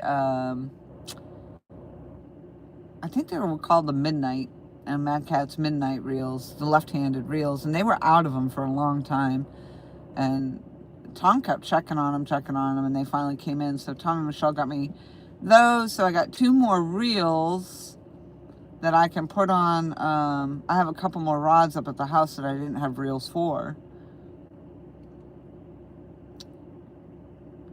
So I'd like to see if I can get those. I have the Sanibel, Mad Cat Sanibel. I think it's, I want to, maybe it's an ocean rod, but it was all purple, like a light purple color, and I really just wanted it.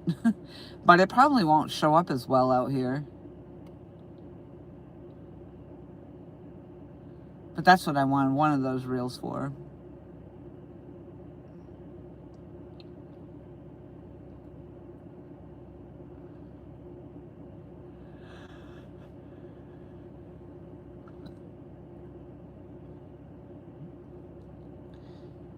But typically we can only run, you know, if we're down here together, we're running 2 rods each. So, but I always bring the extra, which is good because then I have the backup I can put right back out there when we break off. And we do get hung up and break off often.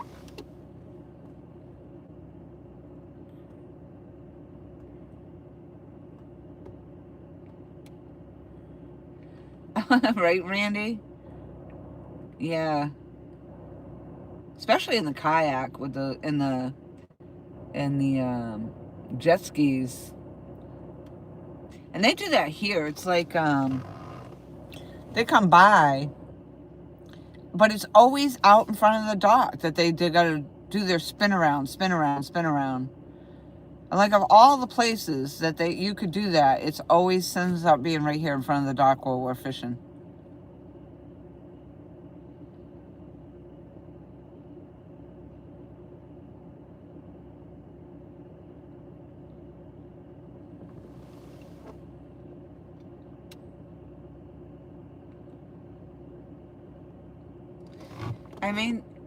I may need to get a quick pop-up tent to shelter from the bugs and a few fans this summer to keep it flowing in the tent. There you go.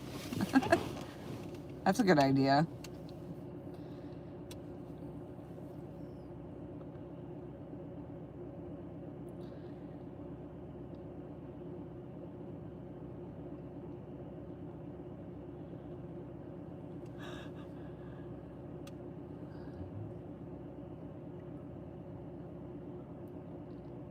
Yeah, I'm not a big fan of the bug spray myself. Although I did get one that's in a purple can. Believe it or not, it is purple. But I do like that one a lot.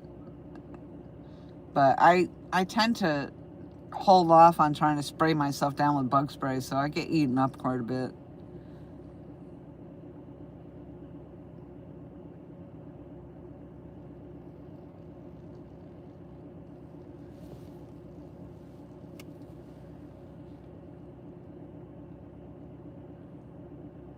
All right, we got all fresh bait on, rebait.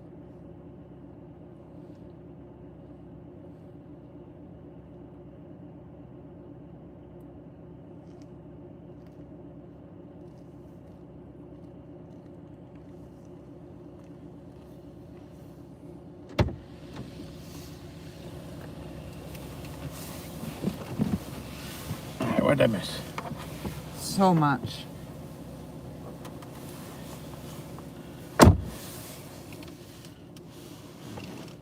I see Ricky in the house. Welcome, Ricky.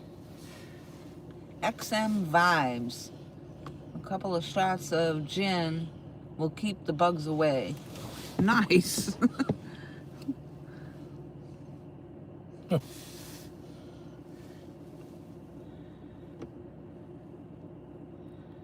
What if that works for moonshine? I don't know. But I mean, if it works, I would do it. I don't know if I don't even know if I like gin. Yeah, it's not for me. But if it worked to keep bugs away, I would do it. Yeah.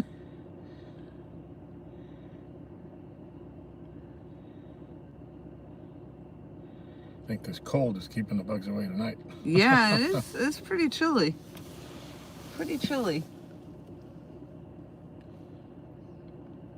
Ricky said I may need to get a quick pop-up tent to shelter from the bugs and a few fans this summer to keep the air flowing in the tent. Yeah.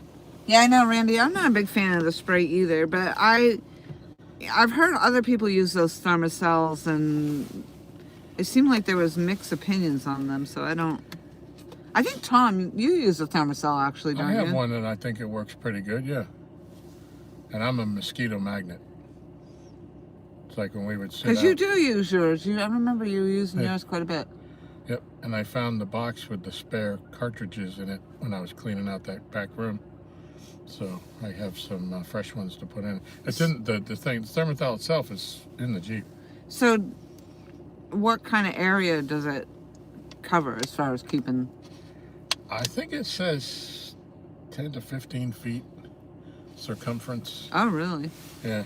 So I used to spray. It was called Yard Guard. I used to spray that, and I felt like that worked really well. Randy said he uses the thermocells and they work well. Mm-hmm. Yep.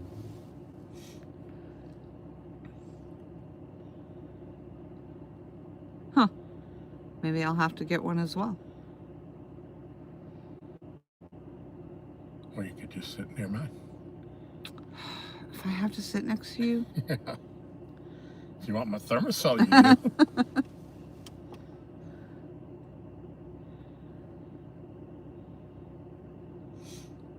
Now, the family used to love it when we would sit out and it would start getting dark. And everybody, I'd be the one slapping my legs under the table and beating off the bugs, and everybody else was happy as a clam because they were all feasting on me.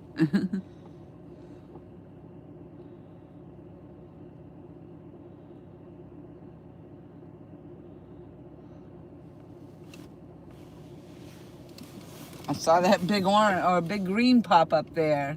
Oh, there's David Smith in the house with $5. Hey, David. Thank you so much for the $5. What's it saying there? Starlink working good. Dock is looking good. Life and fishing is good. Carry on. There you go. And that is all. Yep, that is all. Well, thank you so much. Yeah, very nice of you, David. Mike Chavez. Here, fishy, fishy. Yeah, so if you missed it earlier, because I know I did, Yeah. there was apparently a takedown on rod number 1, my orange rod. And Randy Patilla was watching that happen. He saw the takedown. It only happened once, he said. And Tom was down there on the dock, and Tom's back was turned to it at the time. And so we never saw it. And Randy was saying in the chat, rod 1 went down. I'm like, are you kidding me? Are you serious? Yep. And I'm like, huh. And so finally, Tom went down and checked it, and then he thought he felt something pull back on it, and then it got hung up. And then he pulled it out of that hang up, and sure enough, there was a fish on there. 4.5 pounds. Yep.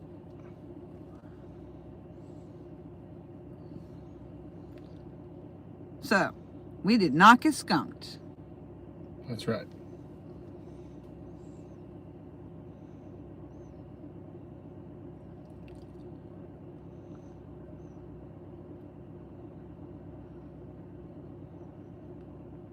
Still waiting on that 38 pounder though. Ugh. It's only right. You set them straight. You know, honestly, I think the whole thing is just because I set him down and I still have my hand in the mouth. Yeah. Where normally, like, if I wasn't trying to film, I would have just been letting them go, you know. Right. So Right. instead, I paused, hesitated, held him there, and yeah, he was just trying to get back in the water. Yeah.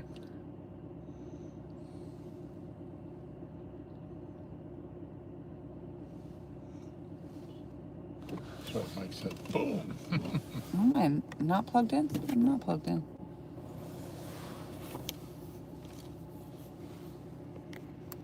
We would have died and I wouldn't even know why.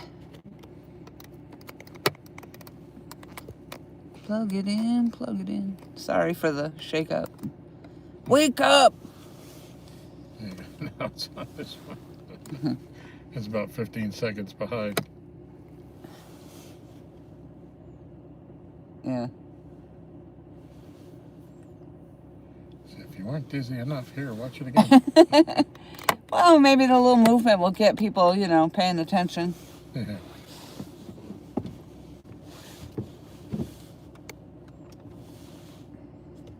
Boy, did you see that gust of wind? I told you it was Gaston.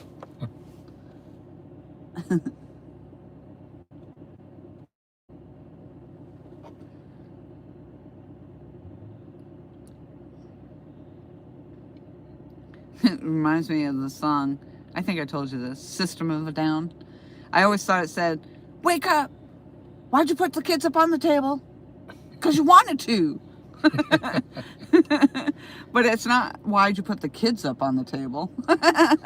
It's why'd you put the keys up on the table? I was like, well, when I finally heard that, I was like, oh. Because every time I'd sing it, I'd go, wake up! Why'd you put the kids up on the table? Because I wanted to.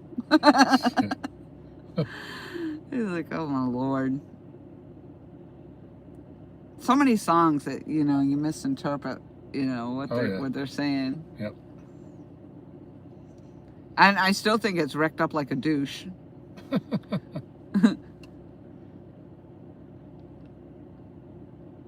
was like, I don't know.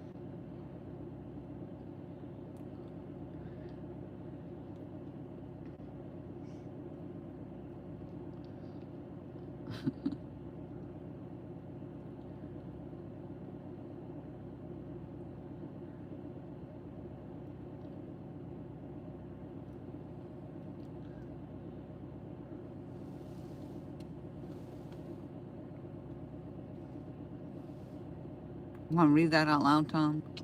Sure, if I brag about how good that white and purple or pink rod looks, does that take away a little from my man card? Asking for a friend. Are we talking about which rod? You must be talking about the Patriot rod down there on the right. Because that is actually red, white, and blue. With pink line on it, though. And pink line. Yep. So, actually, no. Very patriotic. Yep, it's the Patriot rod with the matching Patriot reel from Mad Catz. Yep, and Tom actually just got the reel to go with it. Yep. I have a hard time getting reels because I use left-handers. And even Mad Catz, they don't have a whole lot of their left-handers in stock. As they come out with new models, I'm not sure if they're ever going to be back in stock, but I saw that Tackle Bandit was having a sale on all of their left-handed Mad Catz reels. So I bought 3 of them because they were $50 off. Wow. That's what I was just saying. You and Michelle got me the 2 new reels. Yep. And the Mika Burkhart rod there, rod number 2. Yep.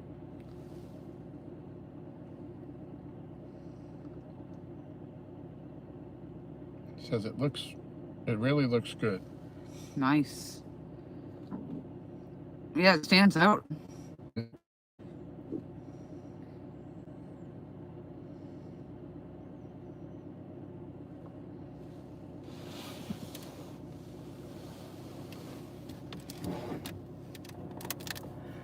David, are you talking about from left to right? If left is number 1, which one are you talking about? 1, 2, 3, or 4?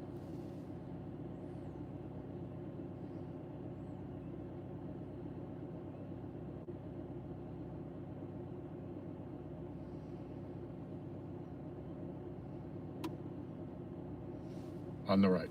Okay, yeah, that is, yeah, it's the white with the blue and the red eyelets and handle with the blue reel. But it does look pink from here because even on the reel, you know, the red on the reel looks pink from here. Yep. Randy says 2 chickens to paralyze is the favorite misheard lyrics. 2 chickens to paradise. Oh my God, I love it.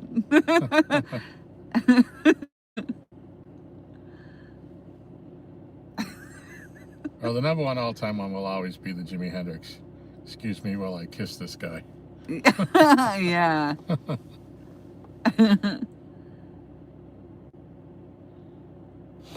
Let's see if we can zoom in for David here.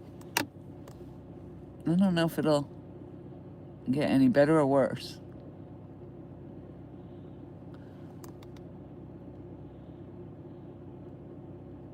Yeah.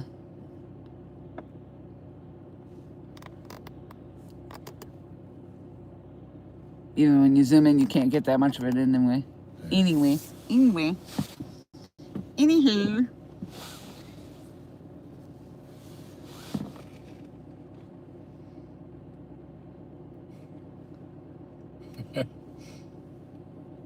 Mike says, excuse me while I kiss this fly.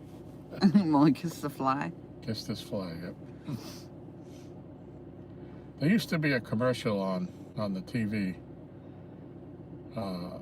But a man and a woman were in a car and they were talking about lyrics. And I guess they called somebody to look up a lyric for them. The voice comes on and it sounds like an elderly lady. And she's reading back what the lyrics are, and it's as she's reading it in her best librarian voice. Pour some sugar on me, I'm hot, sticky, sweet. Oh my God. From Def Leppard. And just to hear this old lady read it, it was hysterical.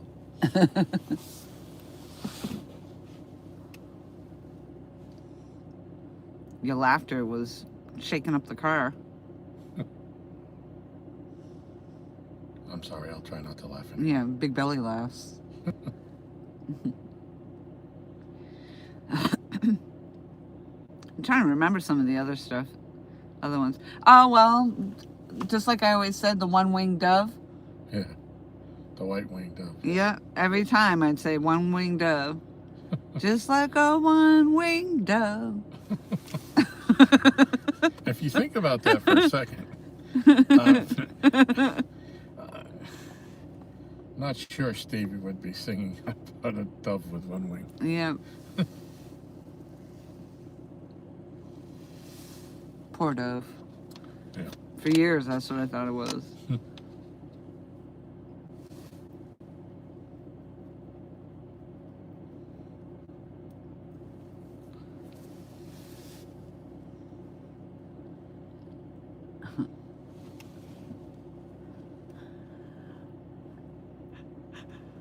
Yep, David, far right. Yep, that's the Patriot.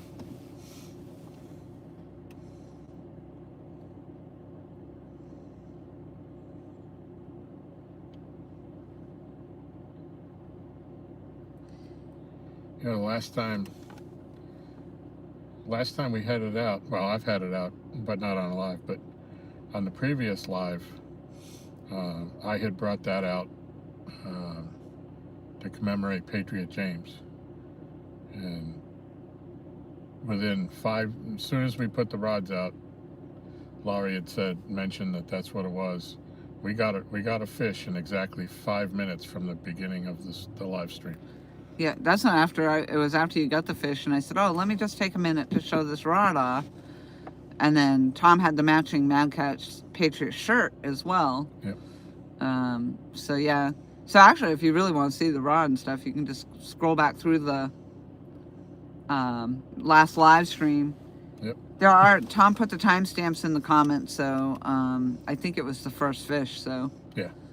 right after the first fish was released, we shut off the rod. Yep, it's really pretty. Pretty. And it does have pink line on it, because what other color could we put on it? There's only green, orange, and pink. And it's red, white, and blue, so pink was the wiener. Yeah.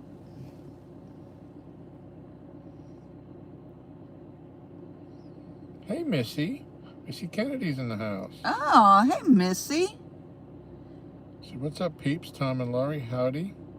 Yeah. Now, if you all get a fish while work building this rod, I'll be done with in no time.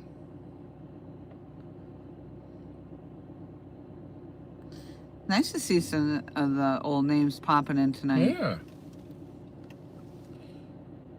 Mike says, dirty deeds done with sheep. Oh, wow.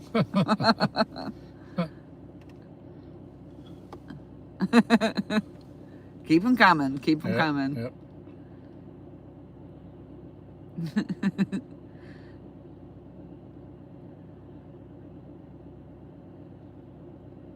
Now I can have that in my head.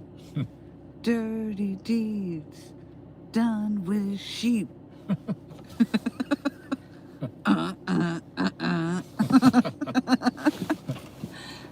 Oh boy. I want to hear you singing up there tonight.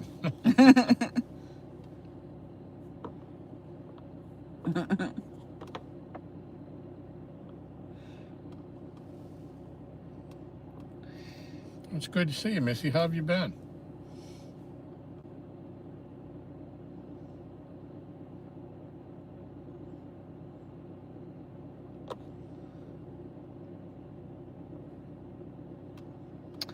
So what do you mean by building the rod? So are you're building your own rod? Are you painting a rod? Are you manufacturing rods? Explain. Explain, Missy. Explain.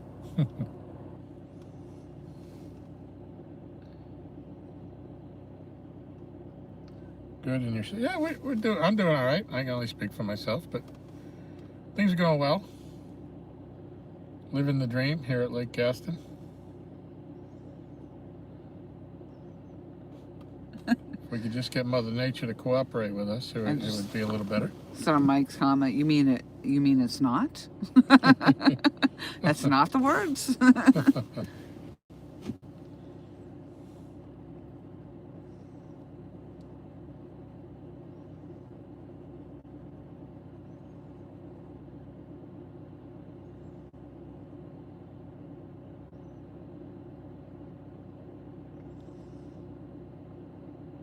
Yep, we got one fish so far tonight, Missy. Laurie got a 4.5 pounder. Yeah, and we almost missed it completely. Yeah. It would have been out there, still sitting out there, and we wouldn't know if Randy didn't point it out. Yep. He was watching our rods. Somebody's got to do it, right? I know, right?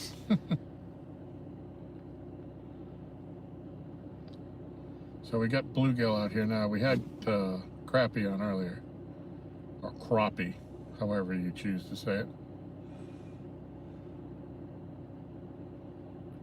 Well, I think for our preferred guests, we should use crappie. Crappie it is.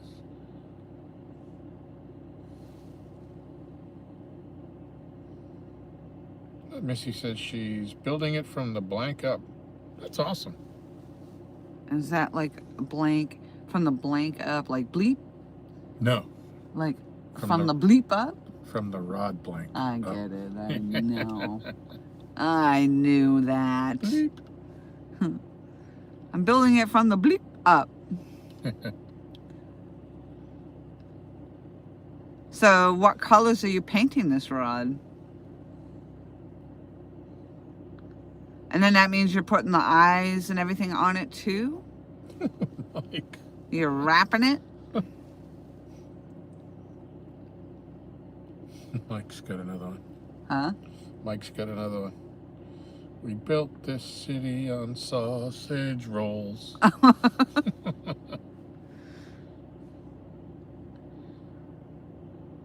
Jefferson Starship.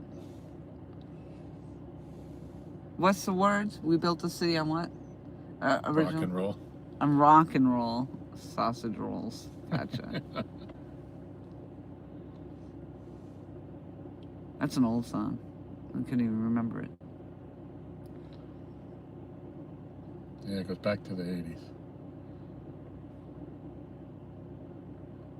No, in the 80s they went back to the future.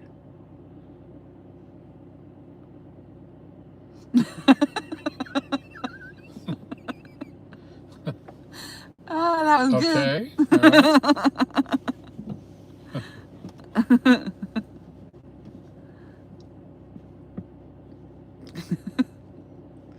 I cracked myself up. Oh boy. She says, oh, this is my 5th one. Yes, ma'am. Guides, real seat handle, or grips. Ooh. And she's asking which one you're asking about the colors. What's your color scheme? What's it going to look like? Yeah, are you, so, yeah, so you're wrapping these yourself, right? With your own colors or whatever on there. I'm trying to think, because when Fishing Louisiana made my rod, you know, he made it, he did this thread wrap and everything on it. So I guess that's what I'm thinking about. Yeah. Yep, you got to hold those eyes on there somehow.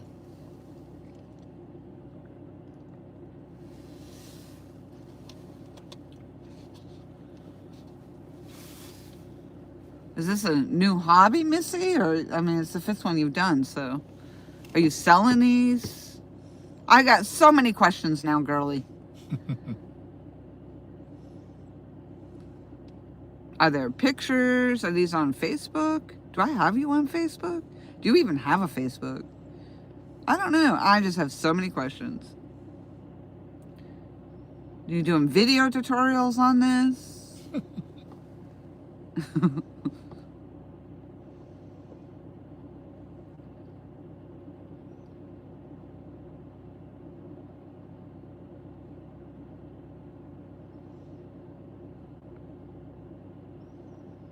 I wonder what ever happened to Fishing Louisiana. I know he had that flood, that horrible flood or whatever, lost a lot of equipment, and then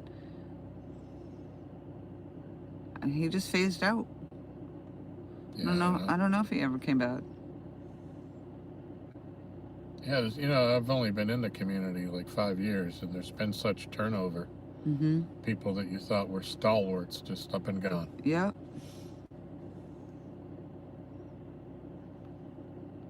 Stalwarts? What'd you say? Stalwarts, yes. Stalwarts. Stalwarts. Not Star Wars, no. Okay, I'd never heard that expression. Like your car stalled. Stalled warts. Stalwarts. Stalwarts. Stalwart.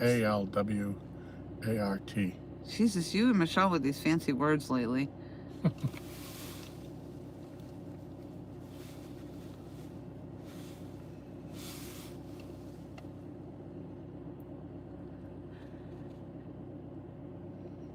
Does Tom have his phone with him? I'll send some pictures. Yes. As a matter of fact, I do. What? Missy asked if I have my phone. She'll send pictures. Oh, how come everybody sends you pictures? Because your phone is being used for the live stream. That's true. Facts.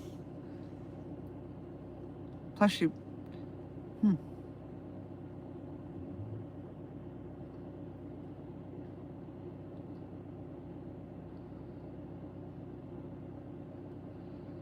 Come on, fishy, fishy, Yeah, fishy, you know, fishy, so many come on. names from when I first came in there. You thought would be here forever. And they either stopped doing it, or worse than that, Yes. they went to Tiki-Taki. Or even worse than that, they passed away. Several. Yeah, there's been... Several of our people have passed on. Yeah. There's been quite a few, actually. Yeah. Mm-hmm. Lost some great people. I hope I'm not next with a stomach issue, to be honest. It started again today. But, do I go have it checked out? No, I don't.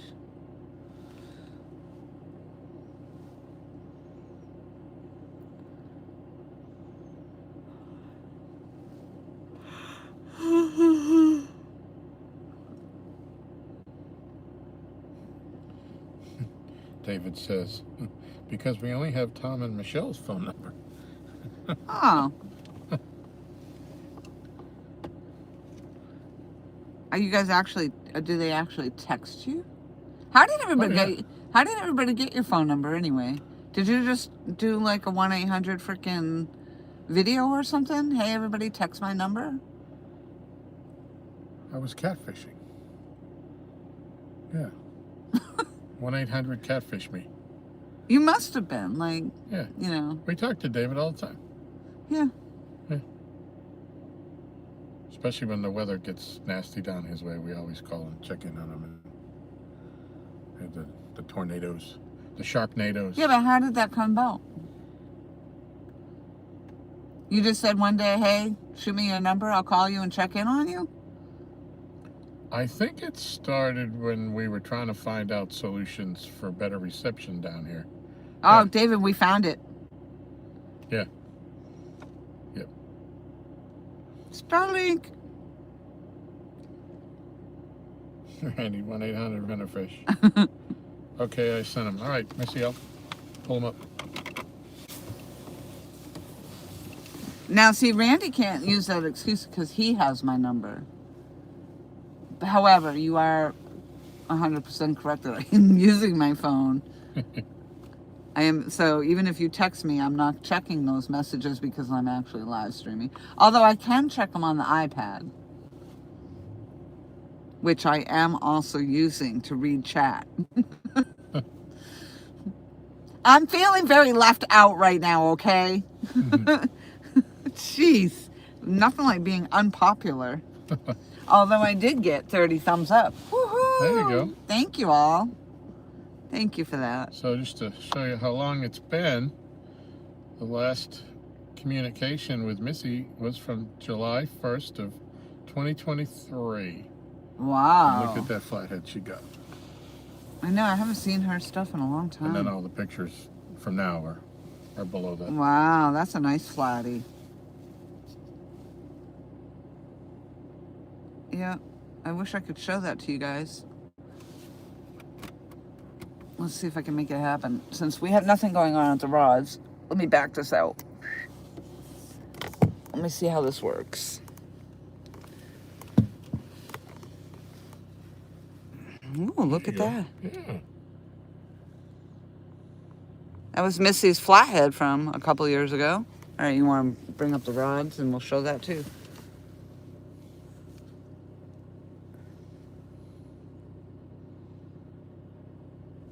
There's the first one. So looks like yellow with green. Ooh.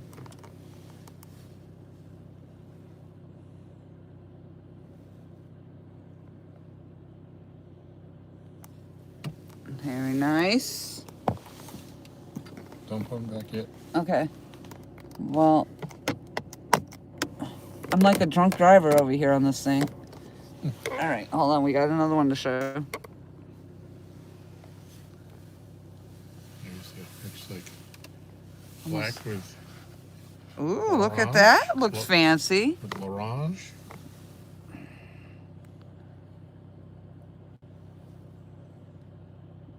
You guys see that all right? Yep, I can see it on the screen. Is there more? Yep. Yep, yep.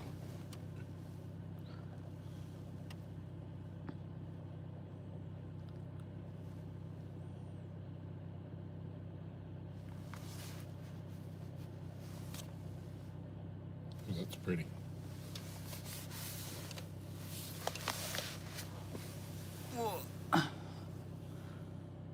Oh, wow. Look at that. Yeah, that's really nice. The background the way it's laid over that background makes it a little harder to see. Yeah. Because it kind of blends. It looks very decorative. Yeah. Very nice. Yep. Nicely done. Very nice, Missy.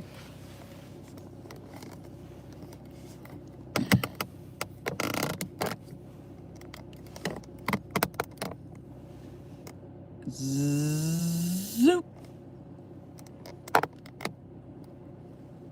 And we're back to the boring rods.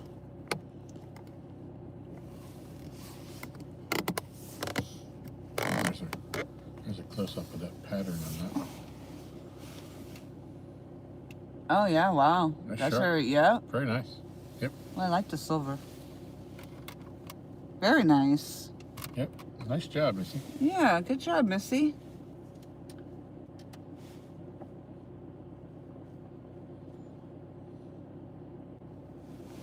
Look, they're all telling her how nice her flatty was.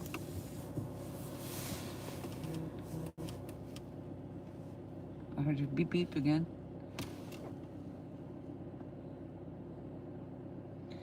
Oh, David Smith said, yeah, I was the one that said to get Starlink after I learned the Wilson, or the what? The Wilson cell phone booster would not work. Oh. Yep. David went so far as to call the company that made them and speak to an engineer to find out if that would work for us. Oh, wow, really? The guy told him no. So. Oh, wow. Yep. No kidding. Yep. Wow, David, thank you for doing that. Yeah.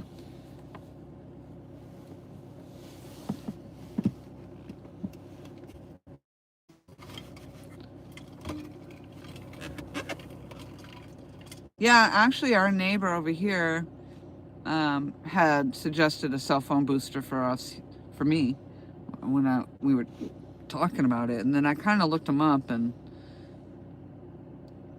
but at that time, that's when Starlink really started to come around quite a bit more. So I didn't think that Starlink was really available to everybody until I started seeing everybody was getting it. And we've noticed every now and then when we watch the replays, most nights when we get finished fishing, I'm usually kind of wound up, and so I put on the live stream and watch some of it to see what the pictures look like. And every now and then you'll see a little bit of a glitch, but nothing like what it used to be. We couldn't do a live stream. I noticed we don't glitch as much as we're with the setup we have here with the we're running a like, what the hell do they call the cord? It's got like a USB end on it, so but it basically converts the power, so you can run from this cord into our battery backup instead of having it plugging into the DC. It's plugged into a USB, which runs much more efficiently. And I notice we get the glitches when we run on Tom's battery backup that he has for the Starlink.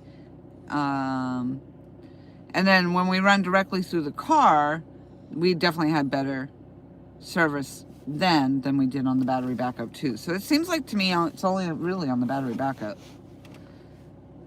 I think. Or if the weather's really bad, like super cloudy.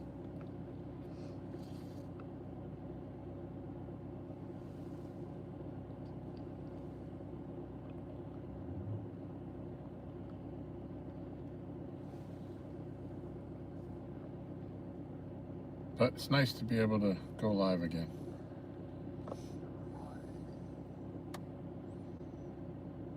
Yeah, we certainly do a lot. We've done a lot of lives already, and we haven't even gotten into the fishing season yet. Yeah. We're still in the wishing season. Yeah. Can you read what that says? Well, if you think back a couple of years ago, we watched the Starlink satellites being launched. Yep. On a live from the dock. Yes. Oh, wow. Yep. I saw them go right across. There was a whole, like 15 of them all lined up. Oh, wow. They were connected, and one by one they let them go. Yeah. Who would have thunk it?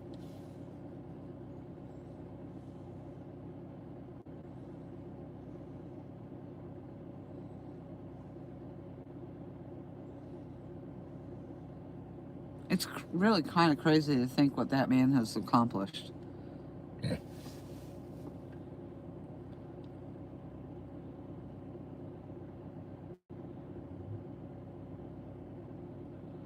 Yeah, and you know, like he gives out these things like when there's emergencies and people have lost power, and Yeah.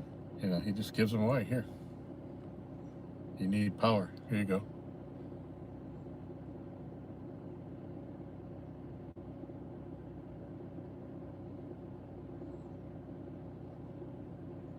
What time we got?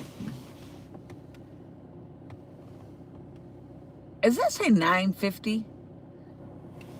Holy shiznits.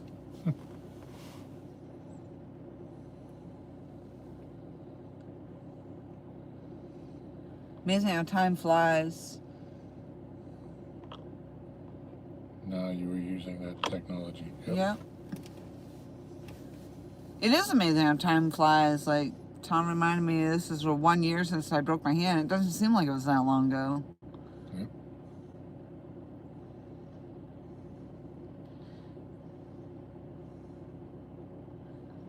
Well, they're supposedly, allegedly, the water's shutting off here at 10 o'clock, so it doesn't look like we got hooked up too much.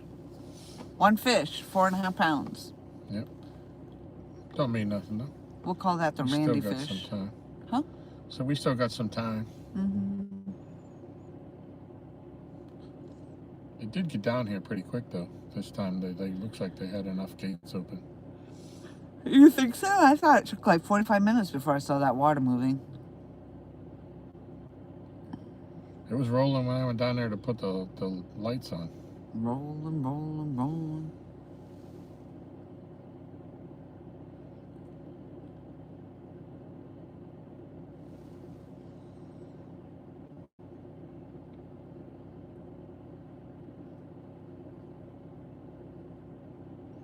$31 thumbs up. Woohoo! Nice.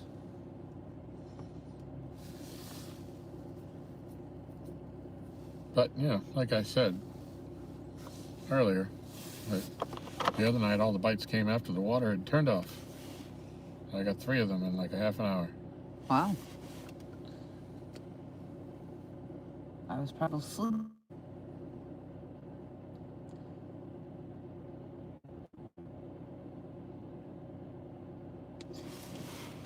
Seems like yesterday that Lori met Jamie down on the river when she said catfishing was boring. Oh, yes. Yep.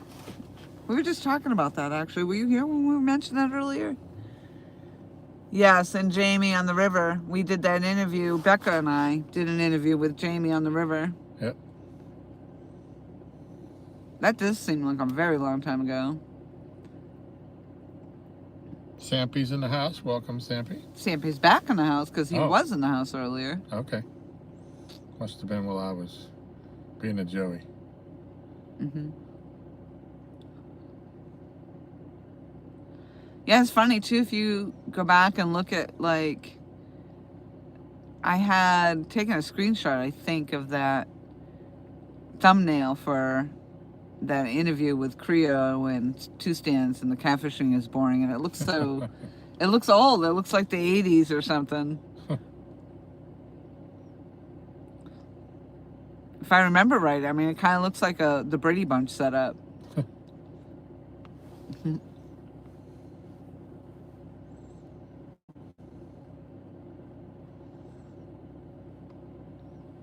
So then, who would you be then? Marcia, Cindy, or Jan? I have no idea.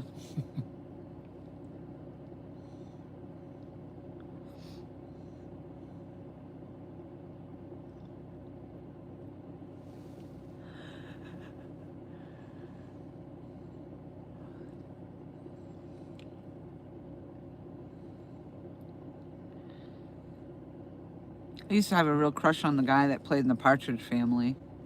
David Cassidy. Yep. Randy said there was no flow when I caught the biggest, or my biggest, in 2023. No flow. Yep. I know, it's hard. You never know. You just never know down here. Actually, wasn't when you caught the flathead, I don't think we had any current. I could be wrong, but I don't remember. I know that the night that Art caught the 93 here, they hadn't run water in over 24 hours. oh, wow. Really? Yep. That fish was hungry. Yeah. Not to say they don't eat when they, you know, I make it sound like they don't eat when they don't run water. Yeah. Those poor fish. Yep. Dominion Power controls them. Dominion ain't running, they starve. That's shame. Shameful. And we're giving them some tasty bluegill fillets out here, and Yeah, they're Or not steaks. interested. yeah. Not yet.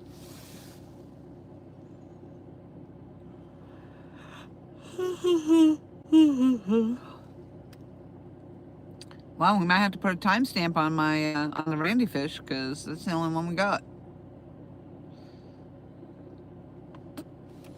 What's that? Missy sent me something else.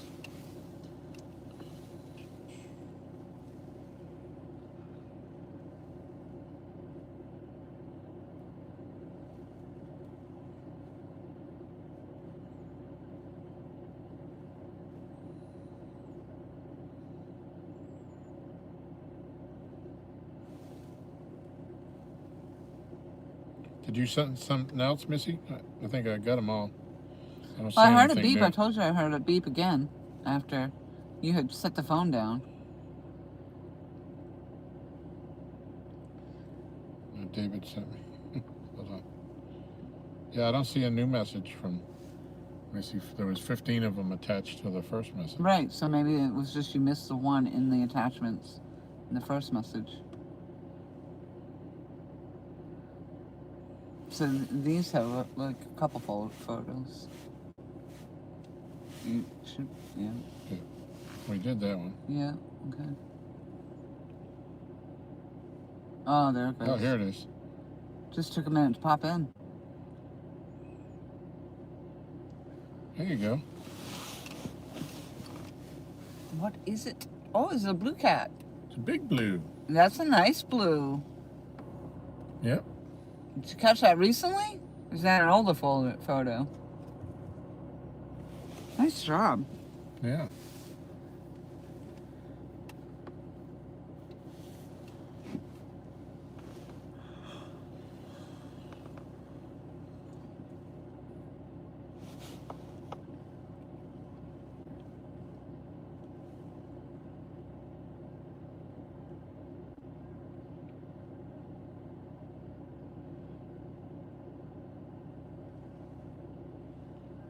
All right, David wants you to show this. This is the picture of his dream boat. The people that make it are a client of his. So we're giving him a tour of their facility. He found his dream boat.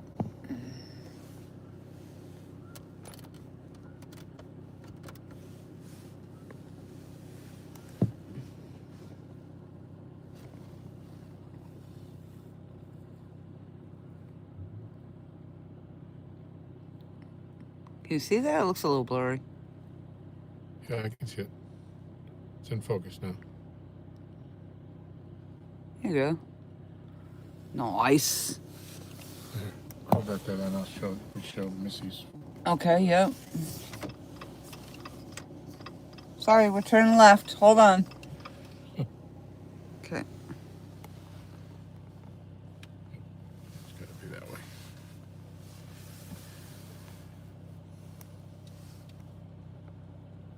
She said it was last fall. Oh. How Yeah. big was that, Missy?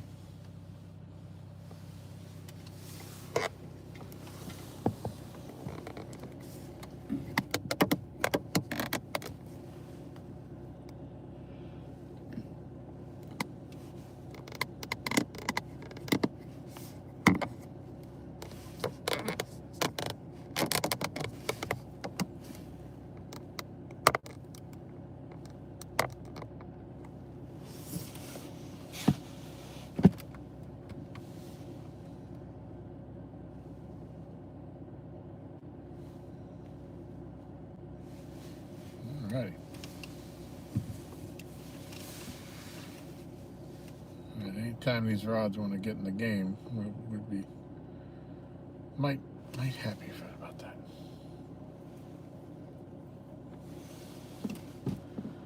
Yeah. Got fresh bait. They're out in the current, or there is water moving.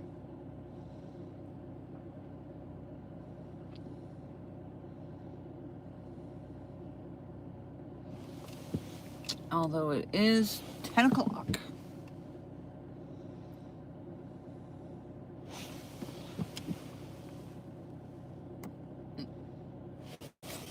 Damn it. Every time I move the dang thing, I can't get it to sit right again. Stay.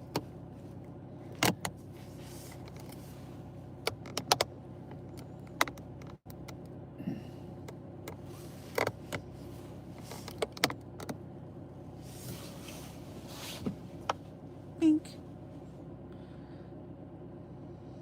David said it's so hard to go into that boat factory that is a client and not leave with one. Yep. I think did I see that post? Was there a post about that? Seems so familiar. I know, he sent me pictures Maybe that a one. bit ago. I don't know if it was last time that we were live or the time before that. He sent me some pictures. I don't know if I showed them to you. Maybe.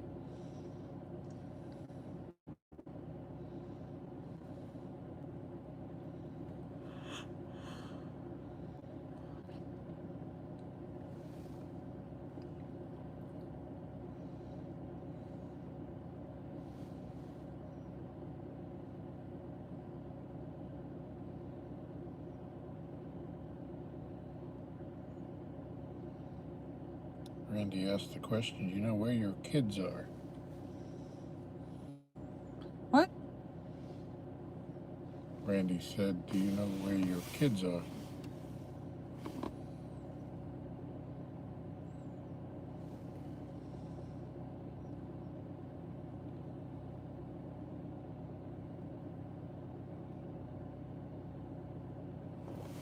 What is that in reference to? Did I miss something?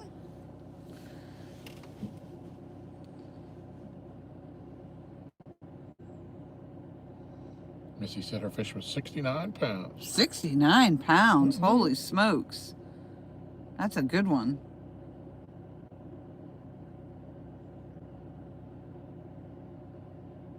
$10 she said.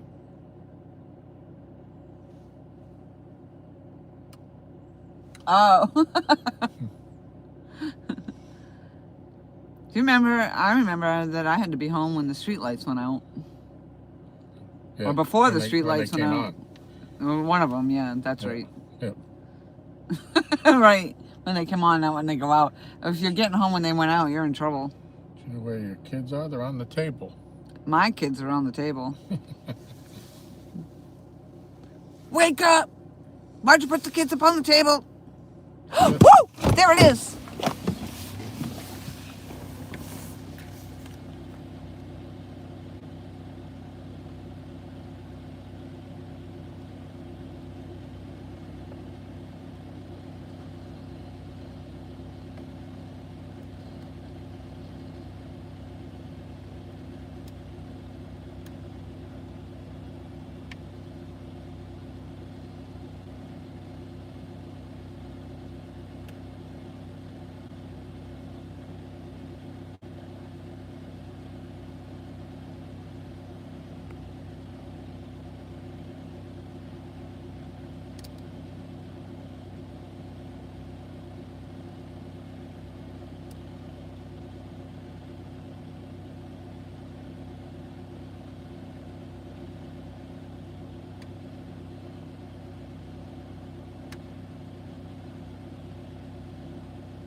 go get a rag first. Hold on. Oh, there it is. Alright, I'm gonna have Tom hold up my fish so I can zoom in.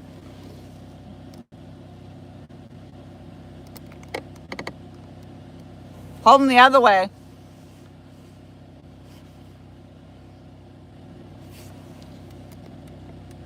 There you go. Bink! I think he was... What was he? How much did he weigh? 3'4"? 8'4". 3'4". All right.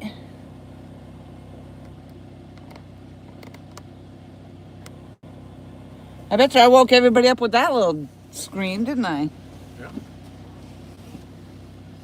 You bringing him up here? Show him off?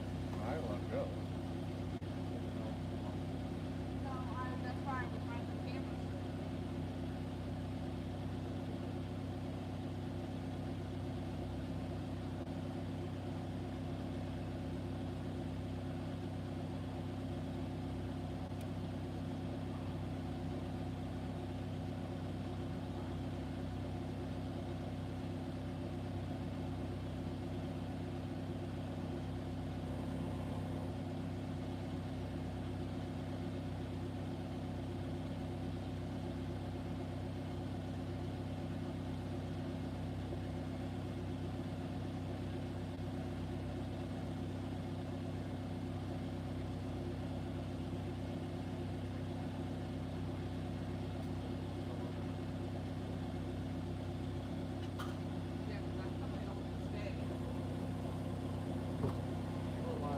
Huh? Yeah, right?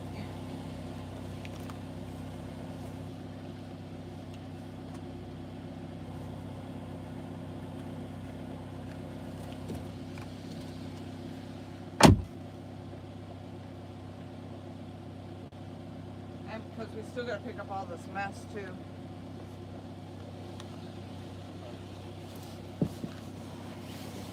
Ooh, it is chilly out there. Woo! Getting bigger.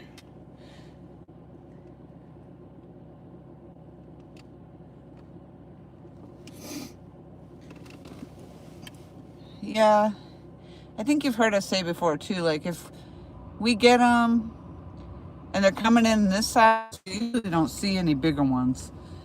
And then other times when our rods aren't doing anything and we do get a takedown, it is a big one. But when we get the little ones, it seems like the big ones aren't around.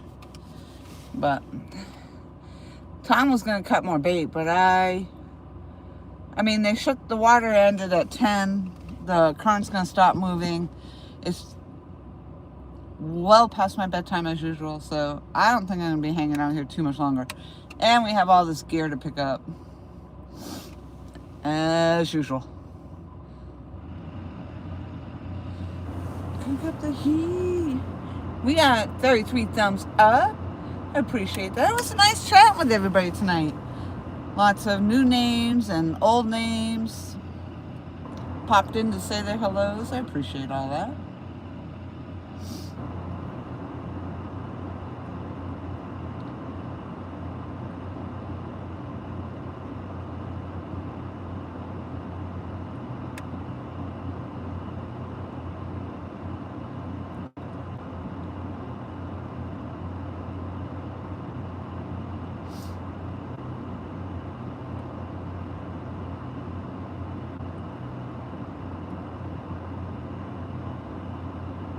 Yeah, it's pretty darn chilly out there.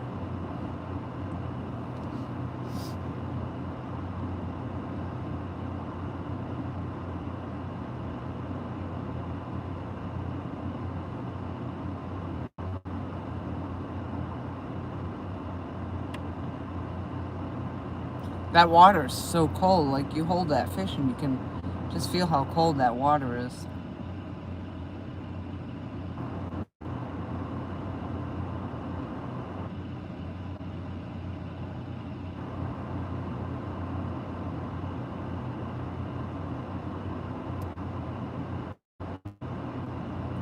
No, that was a good cast.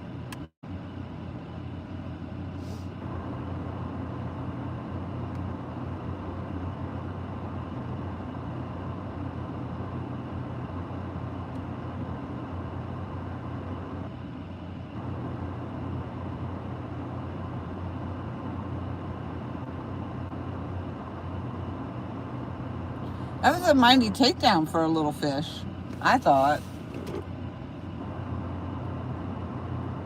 39 degrees, I don't doubt it.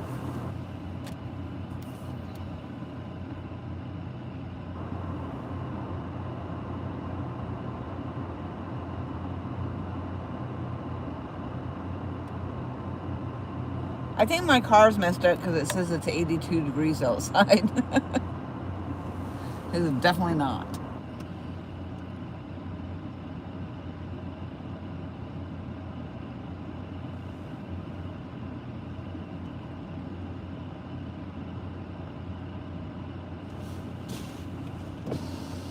I think that light down there is going to die, Tom, if you want to pull yours out for a bit.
Randy had said his phone said it was 39 degrees. And actually, I think that's what the temperature said today, that it was going to be for the low, was 39.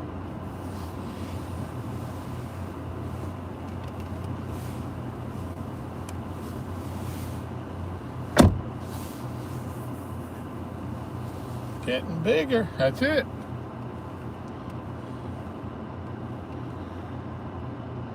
So I'm glad Laurie's getting on some fish.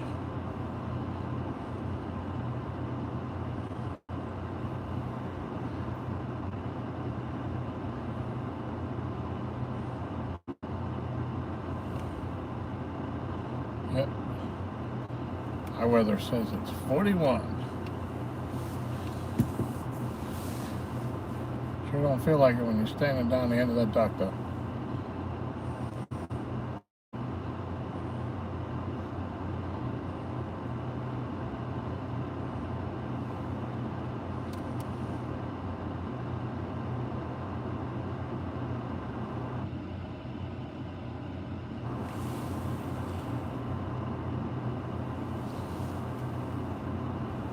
Yep, that was a nice one, Mike.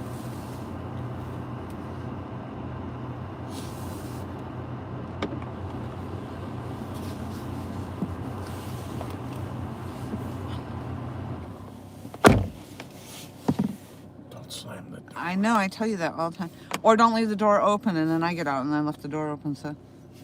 Yeah, but if I'm And still everybody in in chat was freezing when you left the door yeah, open. and then you get out and leave the door open, and I'm still sitting here like, it's freaking cold. Sorry. Yeah.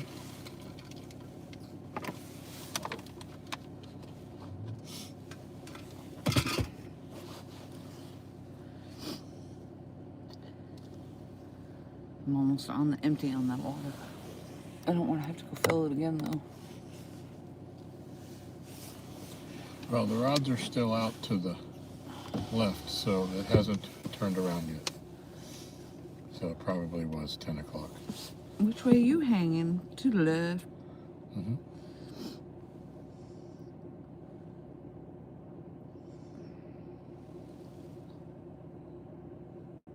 Brr. Randy said they're getting bigger. David said nice fish. You probably saw all these, but Yep. Mike said nice one.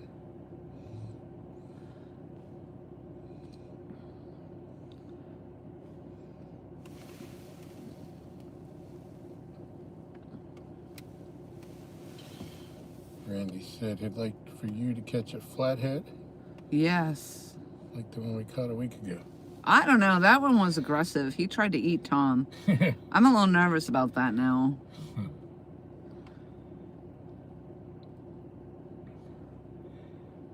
Well, I think we've discussed this before. It was definite by the actions that was definitely a female. I would disagree with that. Given my history, I would say that was definitely a male. I don't have the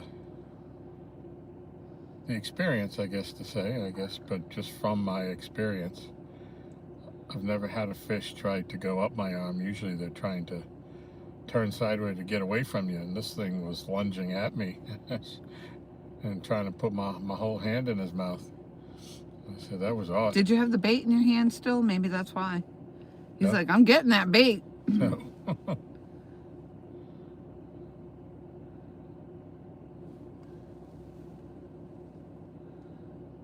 You read them out loud so I can know what's been said too, please. David said, when was the last time y'all put out fresh bait on the other rods? They all got fresh bait. Yeah, it wasn't that long ago. No. Because I cut up a whole bluegill and cut them into 4 pieces. Oh! That's mine too. There it is. There she goes again.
So what happened was, that was a damn good takedown though. That rod bent way over, but when I started to reel, it wasn't on there. So I put the rod down. We decided not to reel in anymore. And then as we were discussing it, I said, well, I hope it didn't take my bait, because that was quite the takedown on there. And then we decided, well, we'll reel it in and put the fresh bait on there, because that side of the dock was all of a sudden getting hit. And now we're hung up.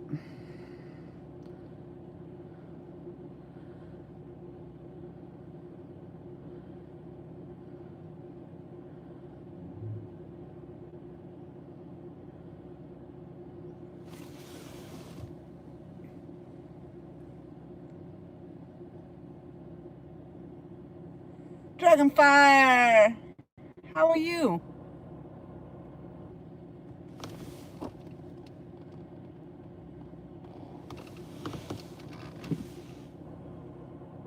It's been a slow night. You haven't really missed a whole lot. We got 2 smaller fish, and then this massive takedown right here, but it didn't hook up.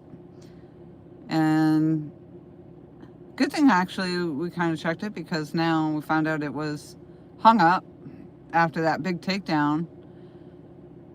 I started to reel and the fish wasn't on there. It felt like I had let go, like it wasn't on there when I was reeling.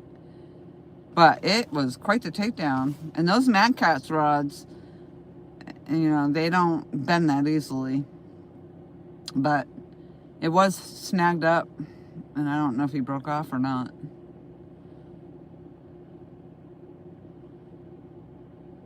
And he did.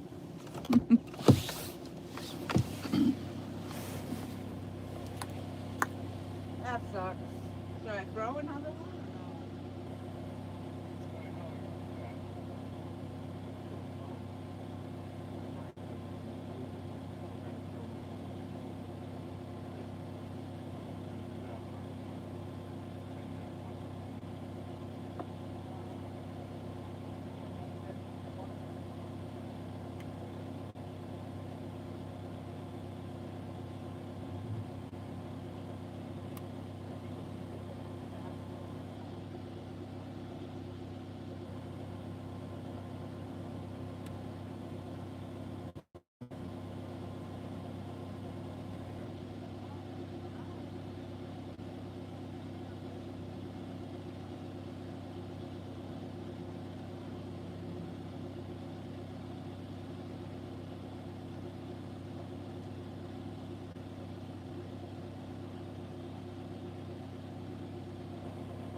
Tom talked me into another hour. I don't know if I can hold that tough. I just think it's been really slow, and I was thinking this is because the water's on the backflow, but he doesn't think it is on the backflow yet. But now he's cutting up bait, so he's going to rebait the new rod I'm replacing out there, and then probably put fresh. The orange one just got the new bait because we just got the fish on that one, and then he'll rebait the other 2.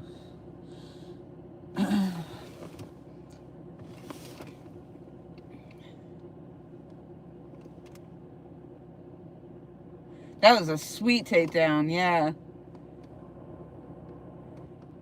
Yeah, that was. I don't know why it didn't hook up on that.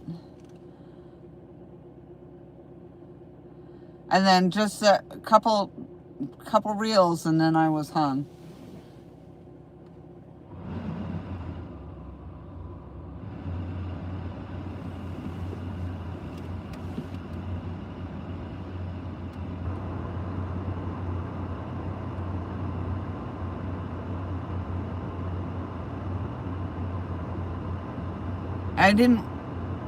I had forgotten that we just put the bait on the orange rod, which is good because I was like, I don't really want to reel them in while we're cutting bait and waiting because we could be missing other bites.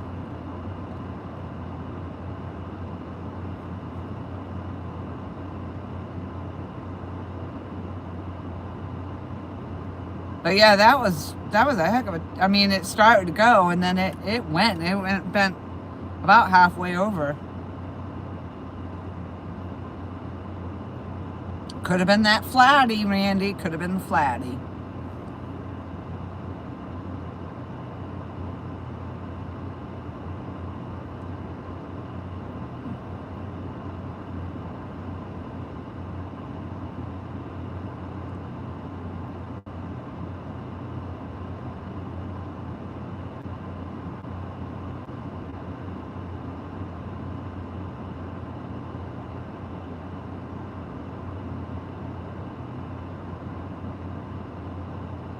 And that temperature, whew, it's pretty dang cold out.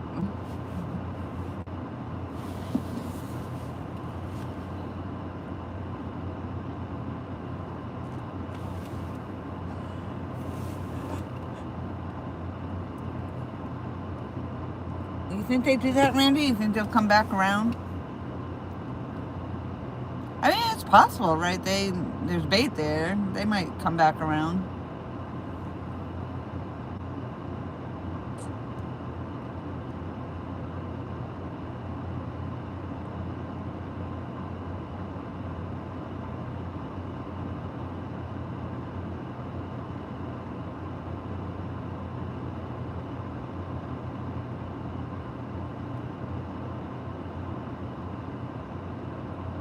Those are the kind of takedowns, though, that you're just like, whew.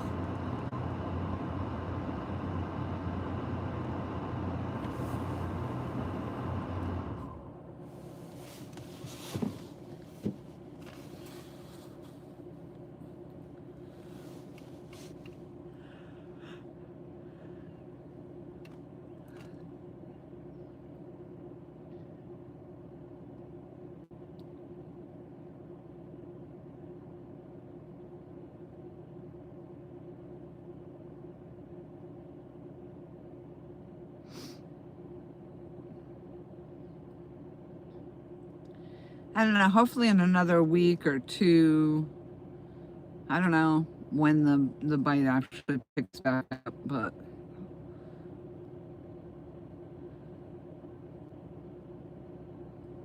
hopefully we're done with these cold fronts.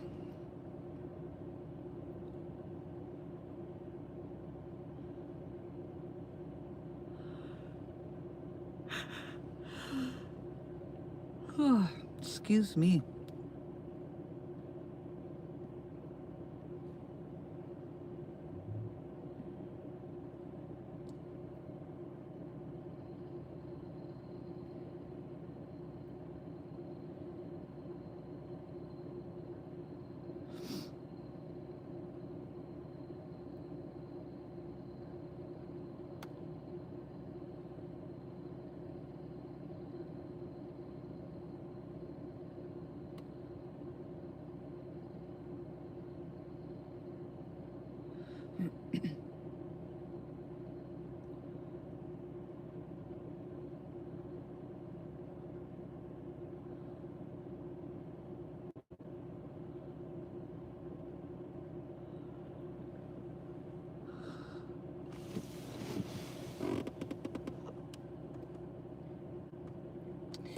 I've missed fish and casted back out to be bit again right away. Yeah, who knows exactly. Tom, there's been a few times where as soon as that bait hits the water, he gets bit. It's crazy.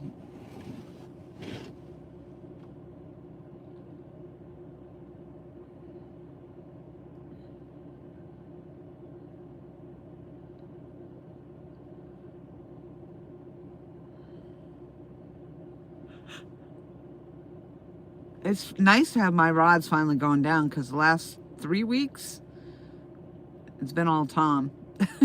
So,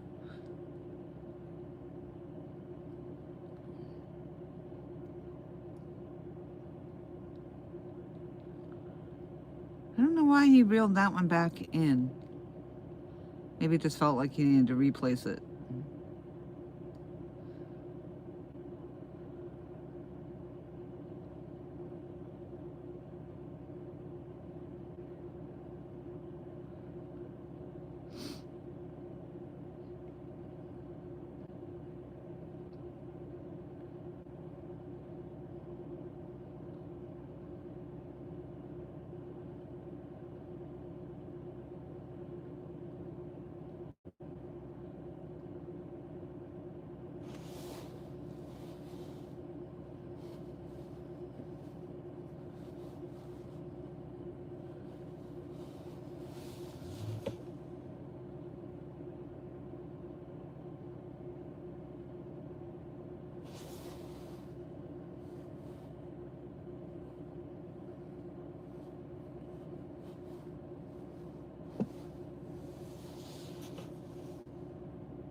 That rod looks sharp out there too, I think.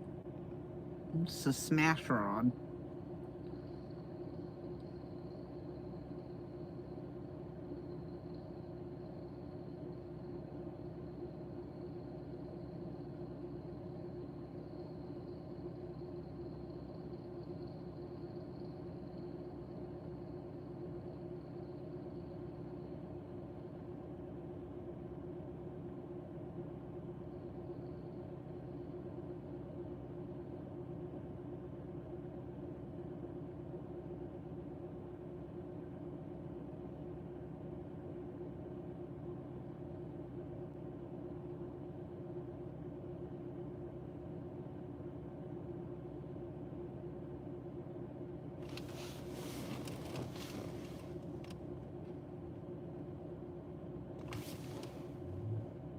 Fancy.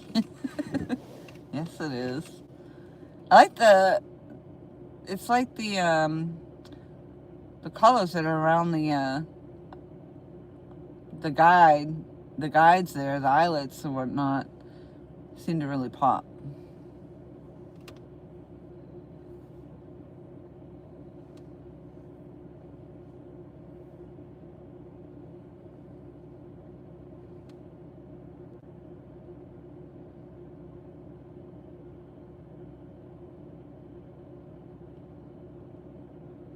Oh, the Patriot rod. Hopefully that's not going to be hung up, because that spot gets hung up a lot too. Yep. They glow in the dark. Well, no. No, they don't glow in the dark. They glow under the black light.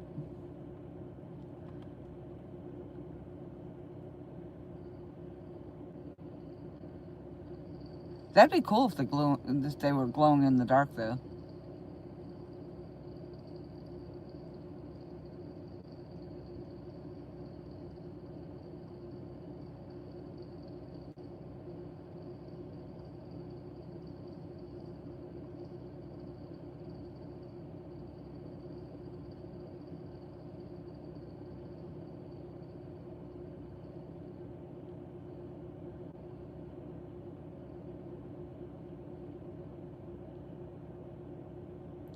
And I think all the newer Mad Cats that do that under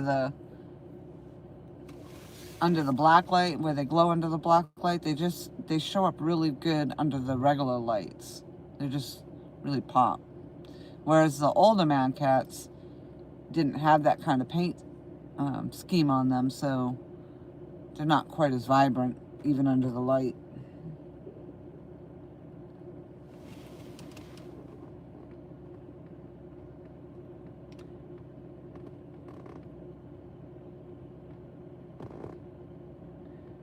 You have one that glows in the dark? Well, that's pretty cool.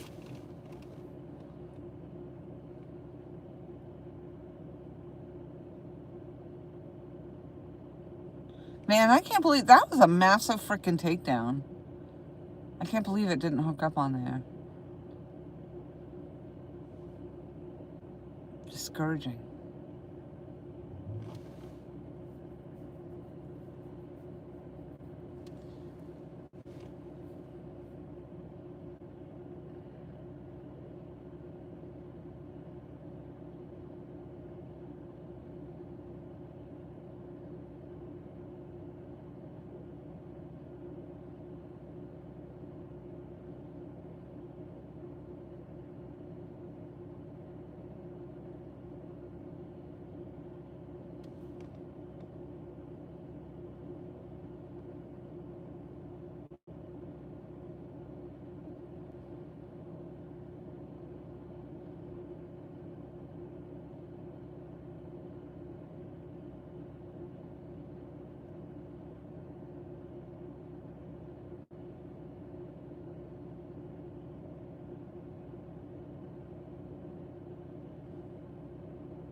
Yeah, that'd be interesting to see if that fish comes back. For sure. We had one, I think it was last week or the week before, and I was standing there, my rod went down, but when I got to it, you know, it wasn't on there anymore, and I was just watching the rod to see if it moved anymore, and that fish literally left my rod and went to Tom's rod.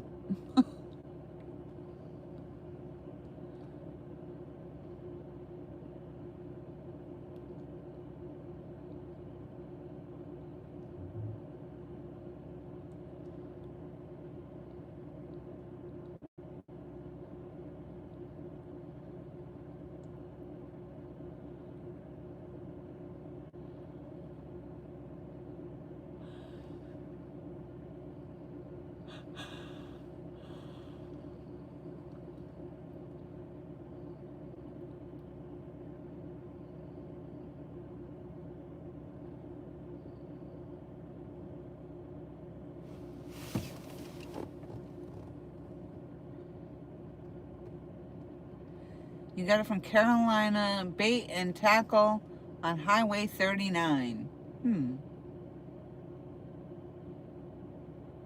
Never heard of them.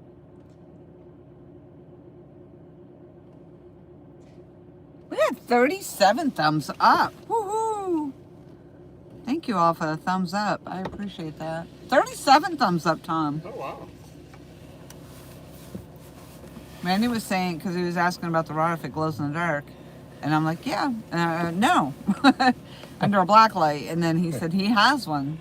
But he was saying he got it from Carolina Bait and Tackle on 39. I don't know where that is. Huh. 39. But it literally glows in the dark. Highway 30, isn't that down by Henderson?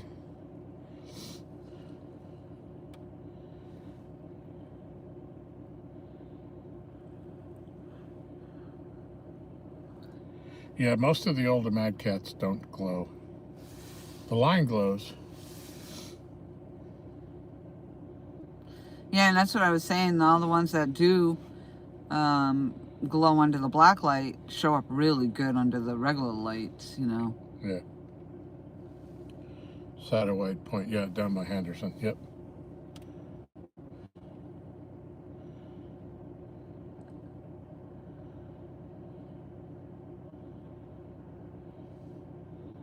So we had another nice takedown. That was an awesome takedown. Yeah. I couldn't see anything in the water moving, but the way the lines were set up, I don't believe that it started backflowing yet. So we got some time, some movement still.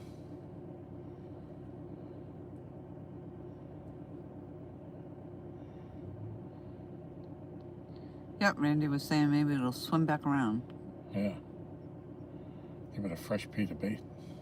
Pita bait? Pita bait, yeah. A fresh pita bait. Yep.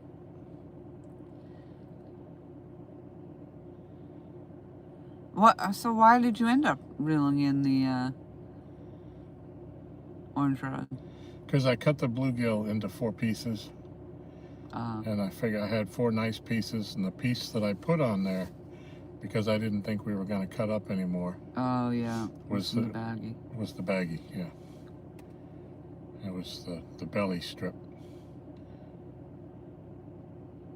which I have got. It does work, but I think fresh is best.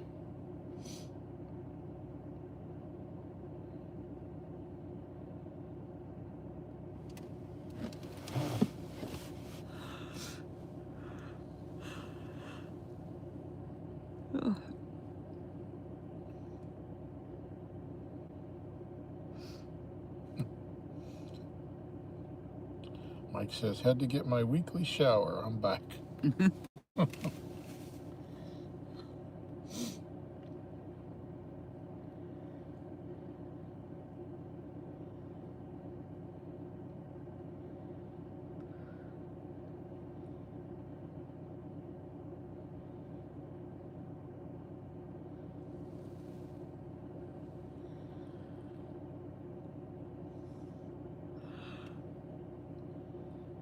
Oh, Lord.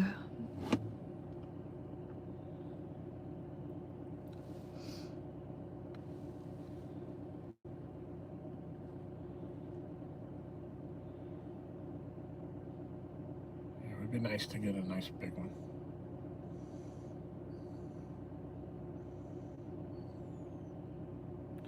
Yeah, it was like Randy was saying about it would be nice to see me get a flathead, and then that could have been. Yeah. You never know. That could have been the flatty. Yeah. I mean, that freaking rod bent over like halfway down. Yeah. Yep.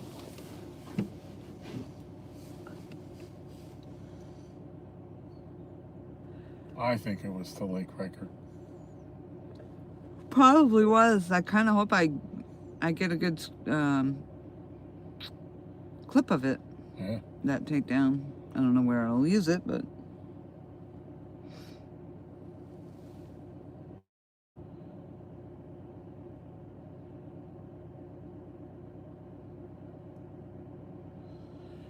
You'll have to check it out, Randy. We get down to Henderson every now and then. Michelle likes to go to that Ollie's down there.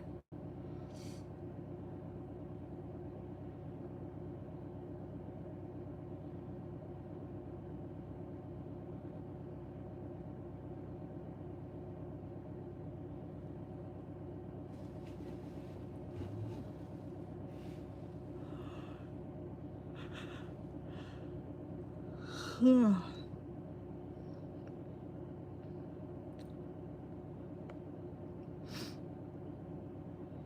surprised we haven't seen more of the beaver.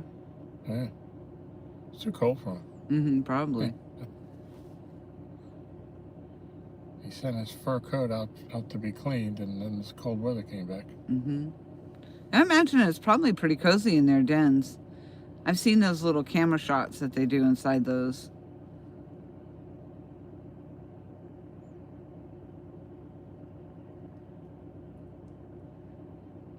I don't think I've seen them. I've seen the ones in the bald eagle's nest. Those are kind of cool. Mm-hmm. I saw the damn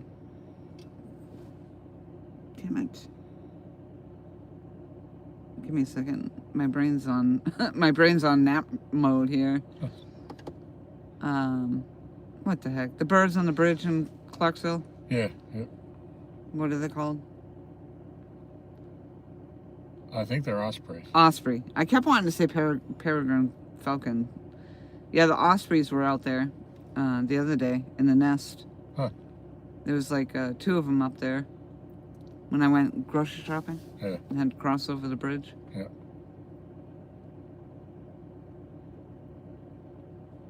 Yeah, they used to have a camera on that nest. Mm-hmm. I don't know if they still do. It seems like to me last time I went over the bridge that I didn't remember there being a nest up there anymore.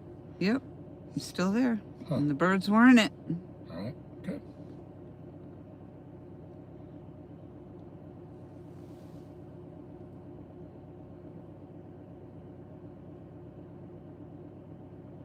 Mike Irvin in the house. Welcome, Mike. Hi, Mike.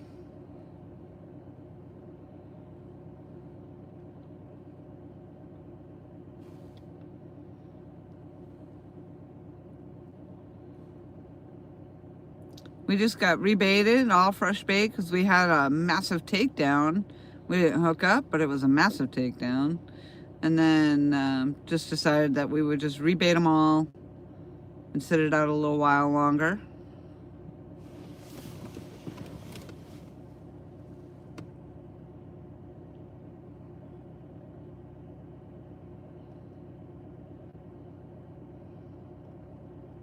Cokesbury is my section of Henderson.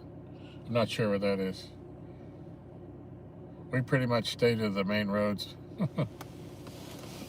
Dabney Road and that Mexican place that they put in where the Golden Corral is. Laurie and I really like that. That's the one where we had that dish. Really? Yeah. And we haven't ever been back. No.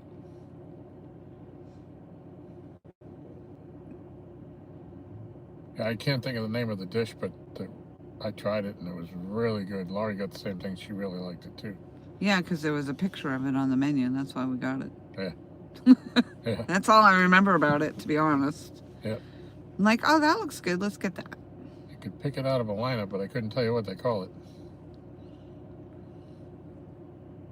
I didn't know they had a Golden Corral down there, too. No, that Mexican is where the Golden Corral used to be before COVID. Ah.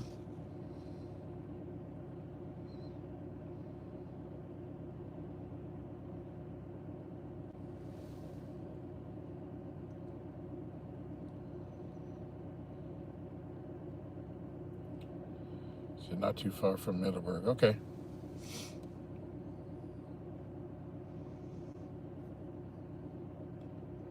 That's quite a drive then from here, isn't it?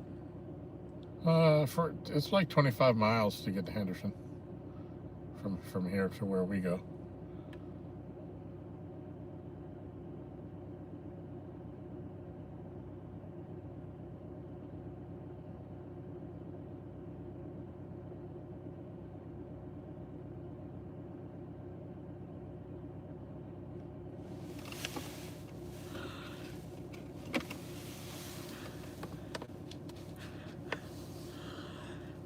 Take that little porty tent down.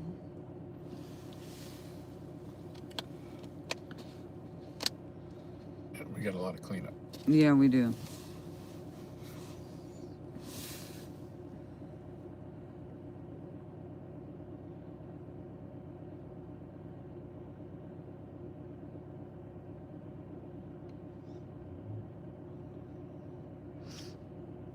So I think my bucket is empty now. So we never used the fish out of mine? Nope. Wow. It's always tomorrow. Yeah, I can't stay out like we did last Sunday. Right. Randy said takes him like 25 minutes to get to Steelbridge. Ah, okay.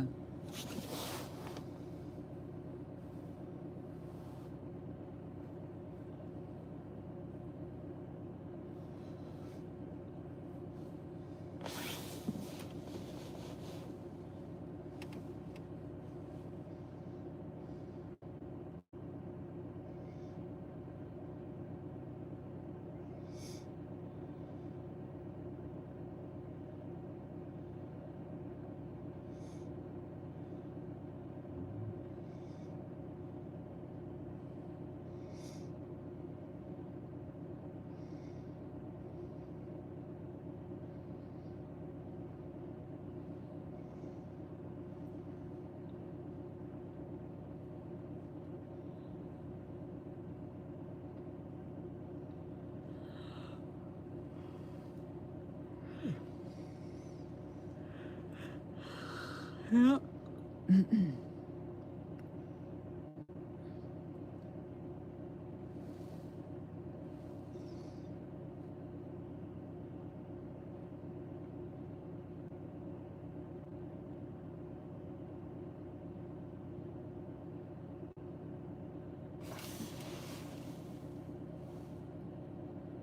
38. 38 thumbs up. There you go.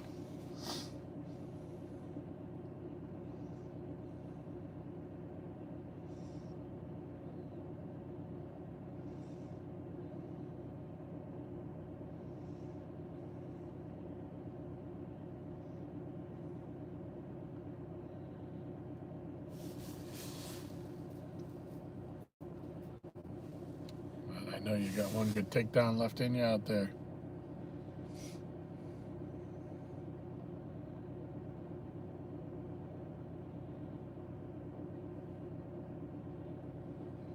I didn't think so, but we'll see.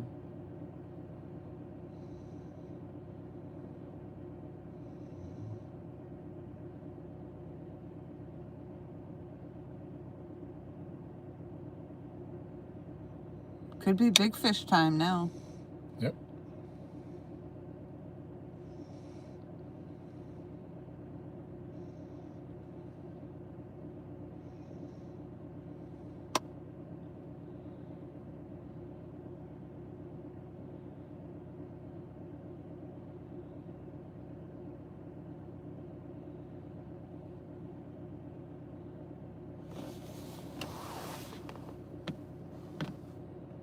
So I think all the lights have come off body parts. None of them have hit the headpiece tonight.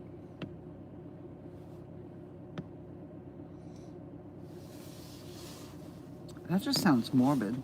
Yeah. Body parts. Why do you gotta refer to it as body parts? I'm not up on my fish anatomy.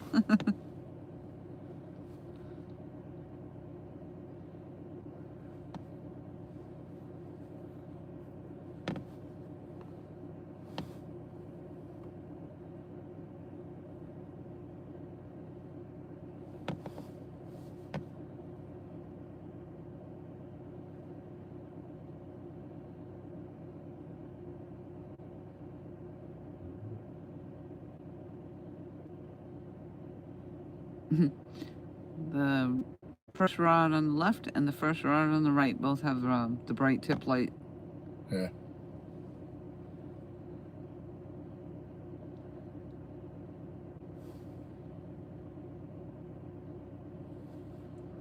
Yeah, I'm gonna have to remember to take those. I had 5 in the bag, and one of them that burned out. So I threw it back in there. I gotta remember to take it out before I put these 4 back in, so I know which one it is. Take it in the house where I got the spare batteries.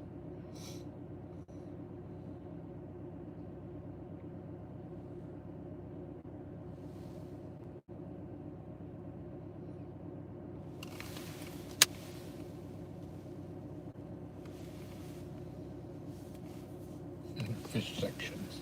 Hmm? That's it. Mike chose fish sections. Yes.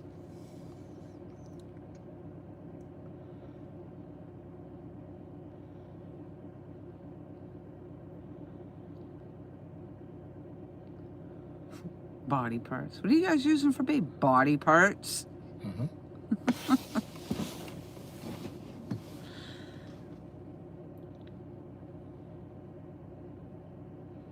So right now the headpiece is on the Patriot.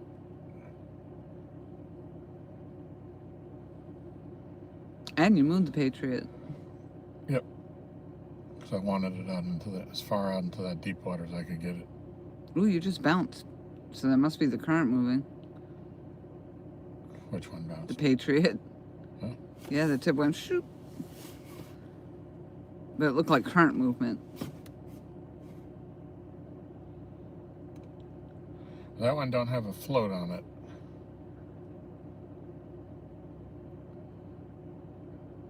You tend to see more of the movement in the current on the ones with the floats, because the water picks it up. But hey, I'll take whatever I can get. Yeah, see, I I went with the no float. I don't know, maybe it's just coincidental. But we did get hung up more. Yep. I lost two. We had 2 break-offs, right? Yep.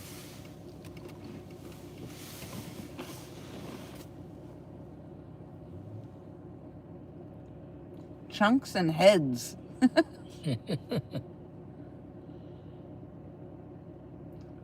Decapitated fish sections. You got any recipes for chunks and heads, Mike? That just doesn't sound right. Oh, decapitated fish section sounds worse.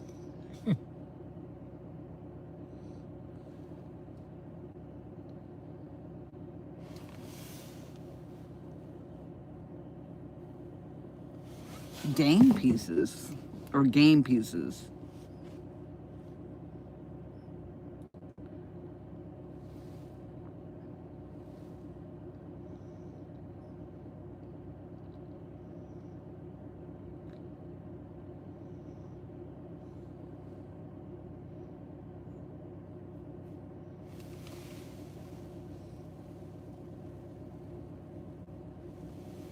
Dome pieces. Oh, dome. I just said dame. Dame pieces? What are you talking about?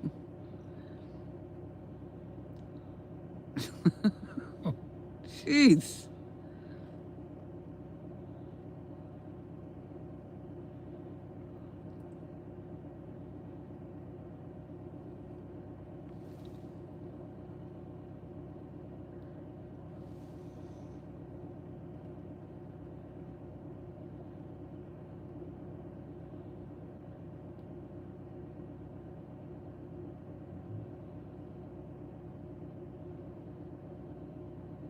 Hopefully it'll pay off.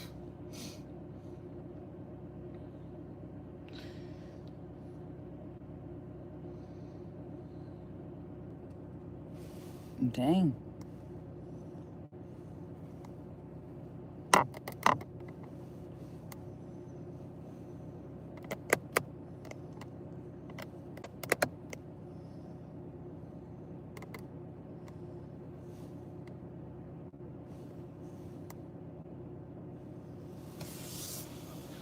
Sorry about that all. The phone was plugged in and everything, but I guess it wasn't plugged in properly.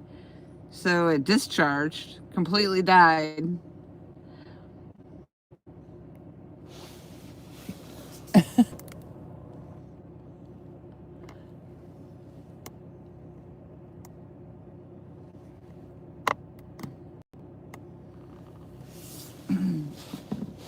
was like a blackout. Yeah, like I have the phone plugged into the battery pack over here, which I could have plugged it directly into the car because it's running. But the piece that actually plugs into the phone wasn't properly connected, I guess. And so therefore my phone the battery died.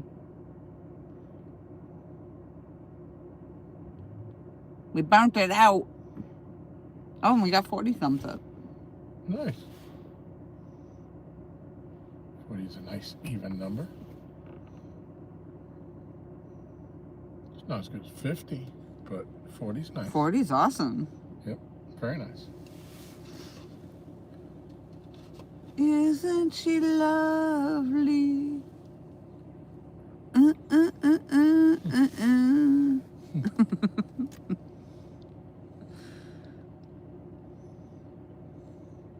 Did you end up putting your light on high down there? Yeah. Because you only had looked like you only had a couple bars when I looked too. Huh. You only had 2 on there. That's the one that I just charged up all the way. Huh. Interesting. But yeah, I think yours turned off. Yeah, I see that.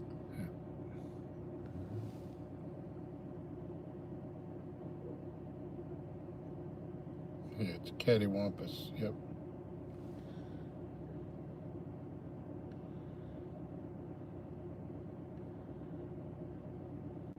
First time I'd ever heard that was from Patriot James.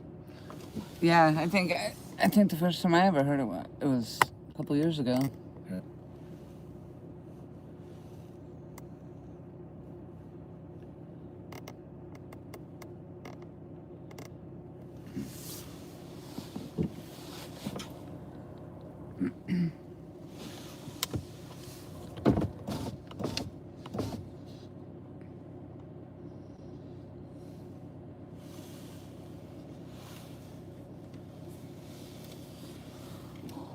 It's hot.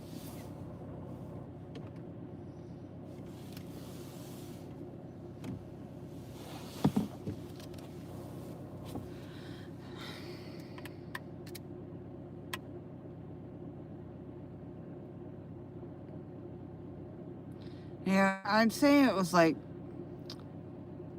almost like a school of fish at one time or something comes through. Yeah. And then nothing, you know. Yep, they come in bunches. These smaller ones.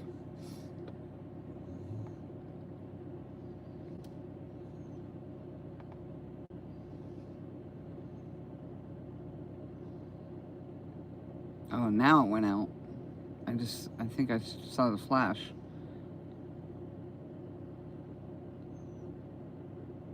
It might have been out before because there was no light on the back, but it looked like something just flashed down there. Huh. Although I could be hallucinating from lack of sleep. Could be.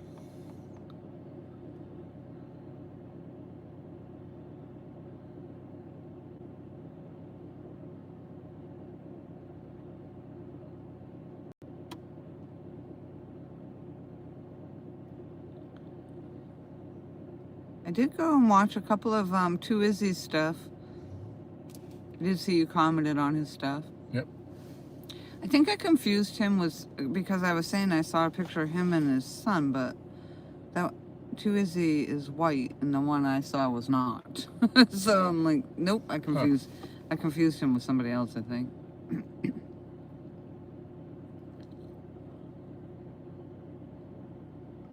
Yeah, I saw he commented on one of my pictures. Did he? I think it was the flathead. Good. Yeah.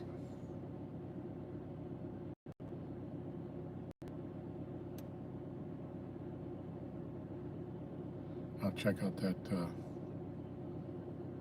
Joshua that was in here earlier.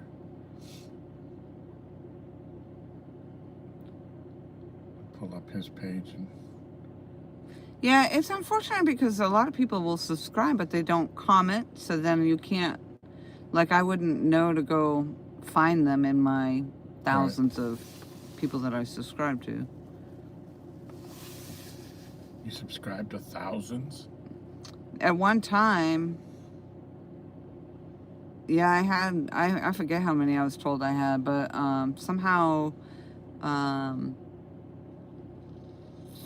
Avid was able to see that. Huh. How many?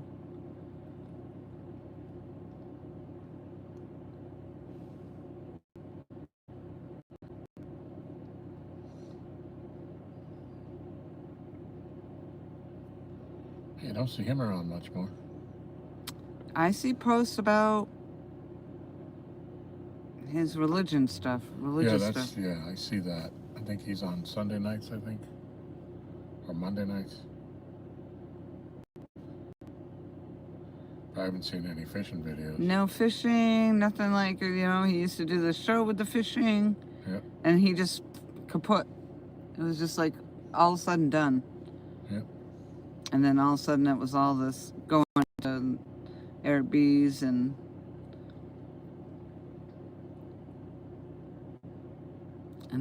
I guess he started his own prayer group or something maybe. I don't know for sure.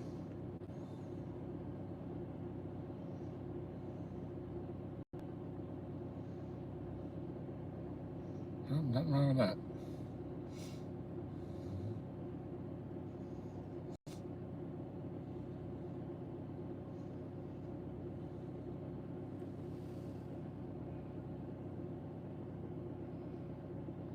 You don't even see his name anymore. I don't know if he pops into anybody's stuff anymore or... Yeah. Hey, Catfish Dog in the house. Evening, Laura and Tom and all in chat. Good evening. And Buck Williams just came in chat. Please hit the like button, folks. Hey, Buck Williams. Hey, Buck.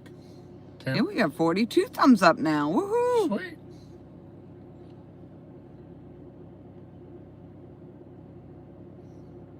So Laurie's got 2 fish tonight and a miss. Yep, we had a pretty awesome takedown here, and then it didn't hook up. And then we debated rebaiting, and then decided to rebait. And now I'm sitting here still. Yeah. Because I would have been long gone by now. And we still have a bunch of stuff to pick up, so. Yeah, we got all sorts of stuff spread out around on the driveway here.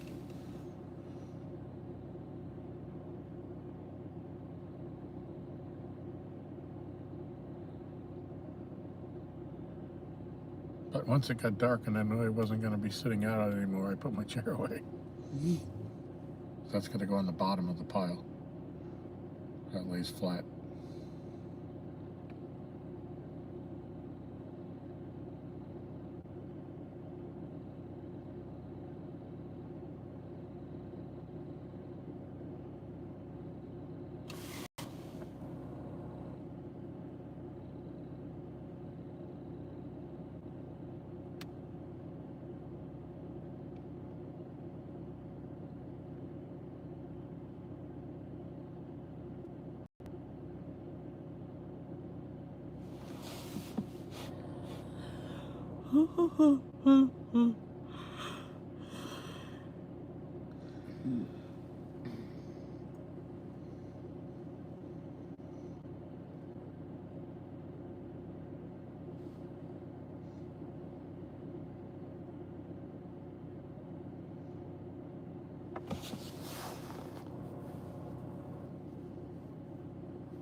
Yep, seeing as it gets later, we get quieter. Yeah. And then everybody thinks we're sleeping back here. Staring at rod tips.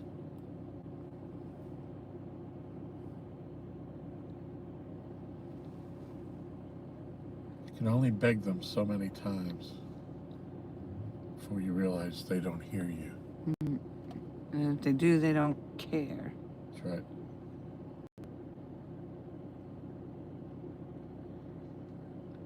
So I'm not going to bite that hook just for your edification.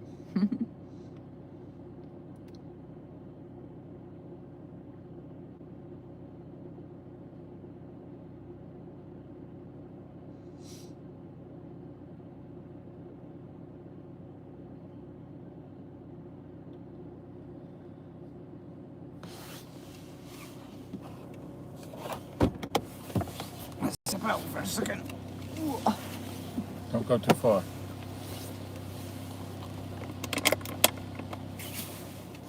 You like it though. You like that cold air. I do.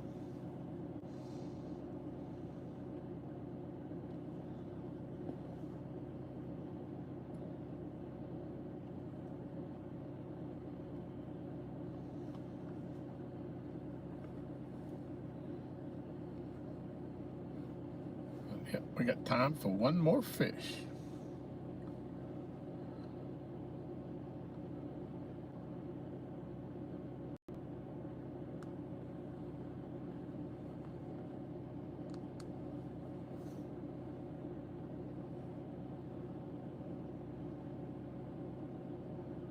How are those rod tip lights showing up? People, do you all like those, or are they hard to see? Make it easier?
I need to get another fish.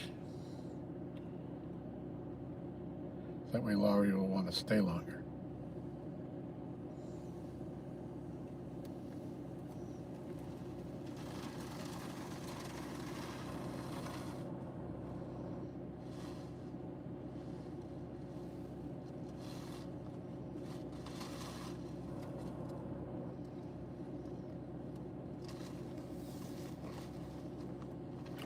Looks good with or without, while you're having the big lights on. Cool. Yeah, I kind of like them. For when we're 15 yards away from them. Basically, we're sitting right at the edge of the dock, and the dock is 15 yards long, 45 feet. So.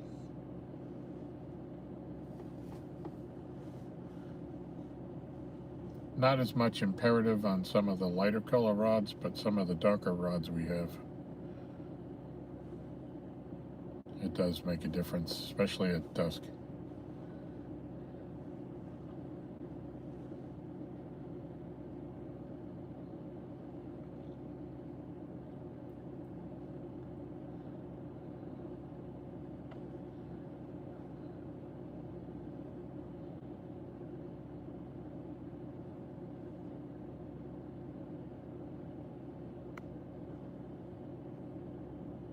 I showed Laurie earlier.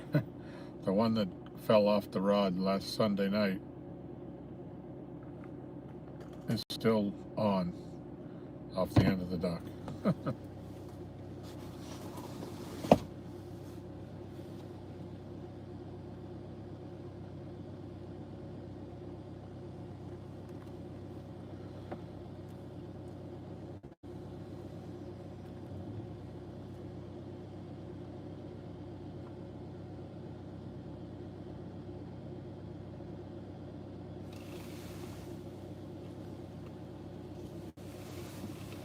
Yeah.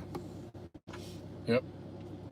That's why I kind of have to take that into account when I decide what rods I want to bring down, what time of day we're fishing.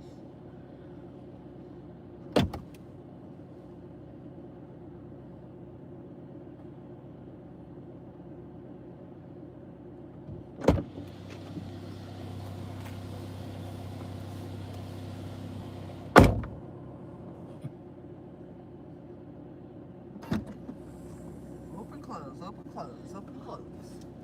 Oh.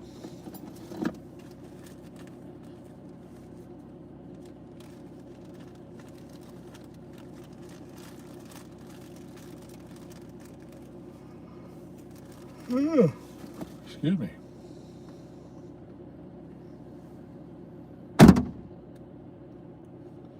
And she yells at me for slamming the door. All right, Tom, what do you think? 2 and 2 is 4, 4 and 4 is 8, 8 and 8, 16. 16 and 16 is 32. Should I keep going? No.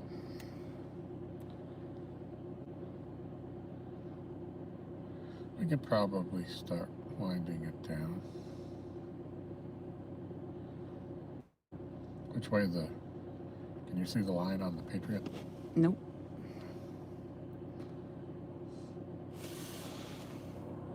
I mean, it's 11:22, so. Right. Yeah, it's probably stopped moving by now. I would say. I know I have. Oh, you haven't slowed down. You're banging, slamming doors all over I the know. place. I was trying to pick up a little bit.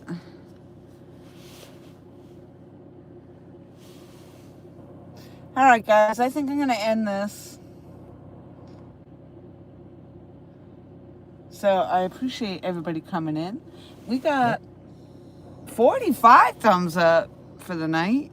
Nice. Awesome. Yeah. But yeah, I'm going to start pulling stuff. I'm tired. So thank you all so much for coming in. I appreciate it very much. And I guess we'll see you on the next one. Yeah, probably next Saturday, or I don't know, maybe tomorrow. I don't know. I don't know that I'll go live tomorrow because I don't want to be out here late. That's Right. like, you know, and it seems like every time I come out on Sunday, we end up late. So I gotta do laundry and stuff, all that good stuff too. Yeah.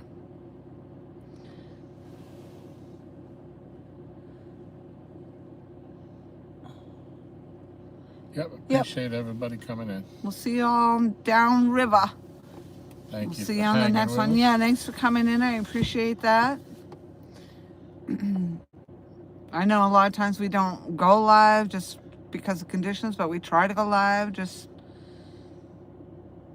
so that we can say hello to y'all. Yep. And we appreciate you all popping in and coming in and hanging tough with us. Alrighty then. Have a good night, and we'll see you next time.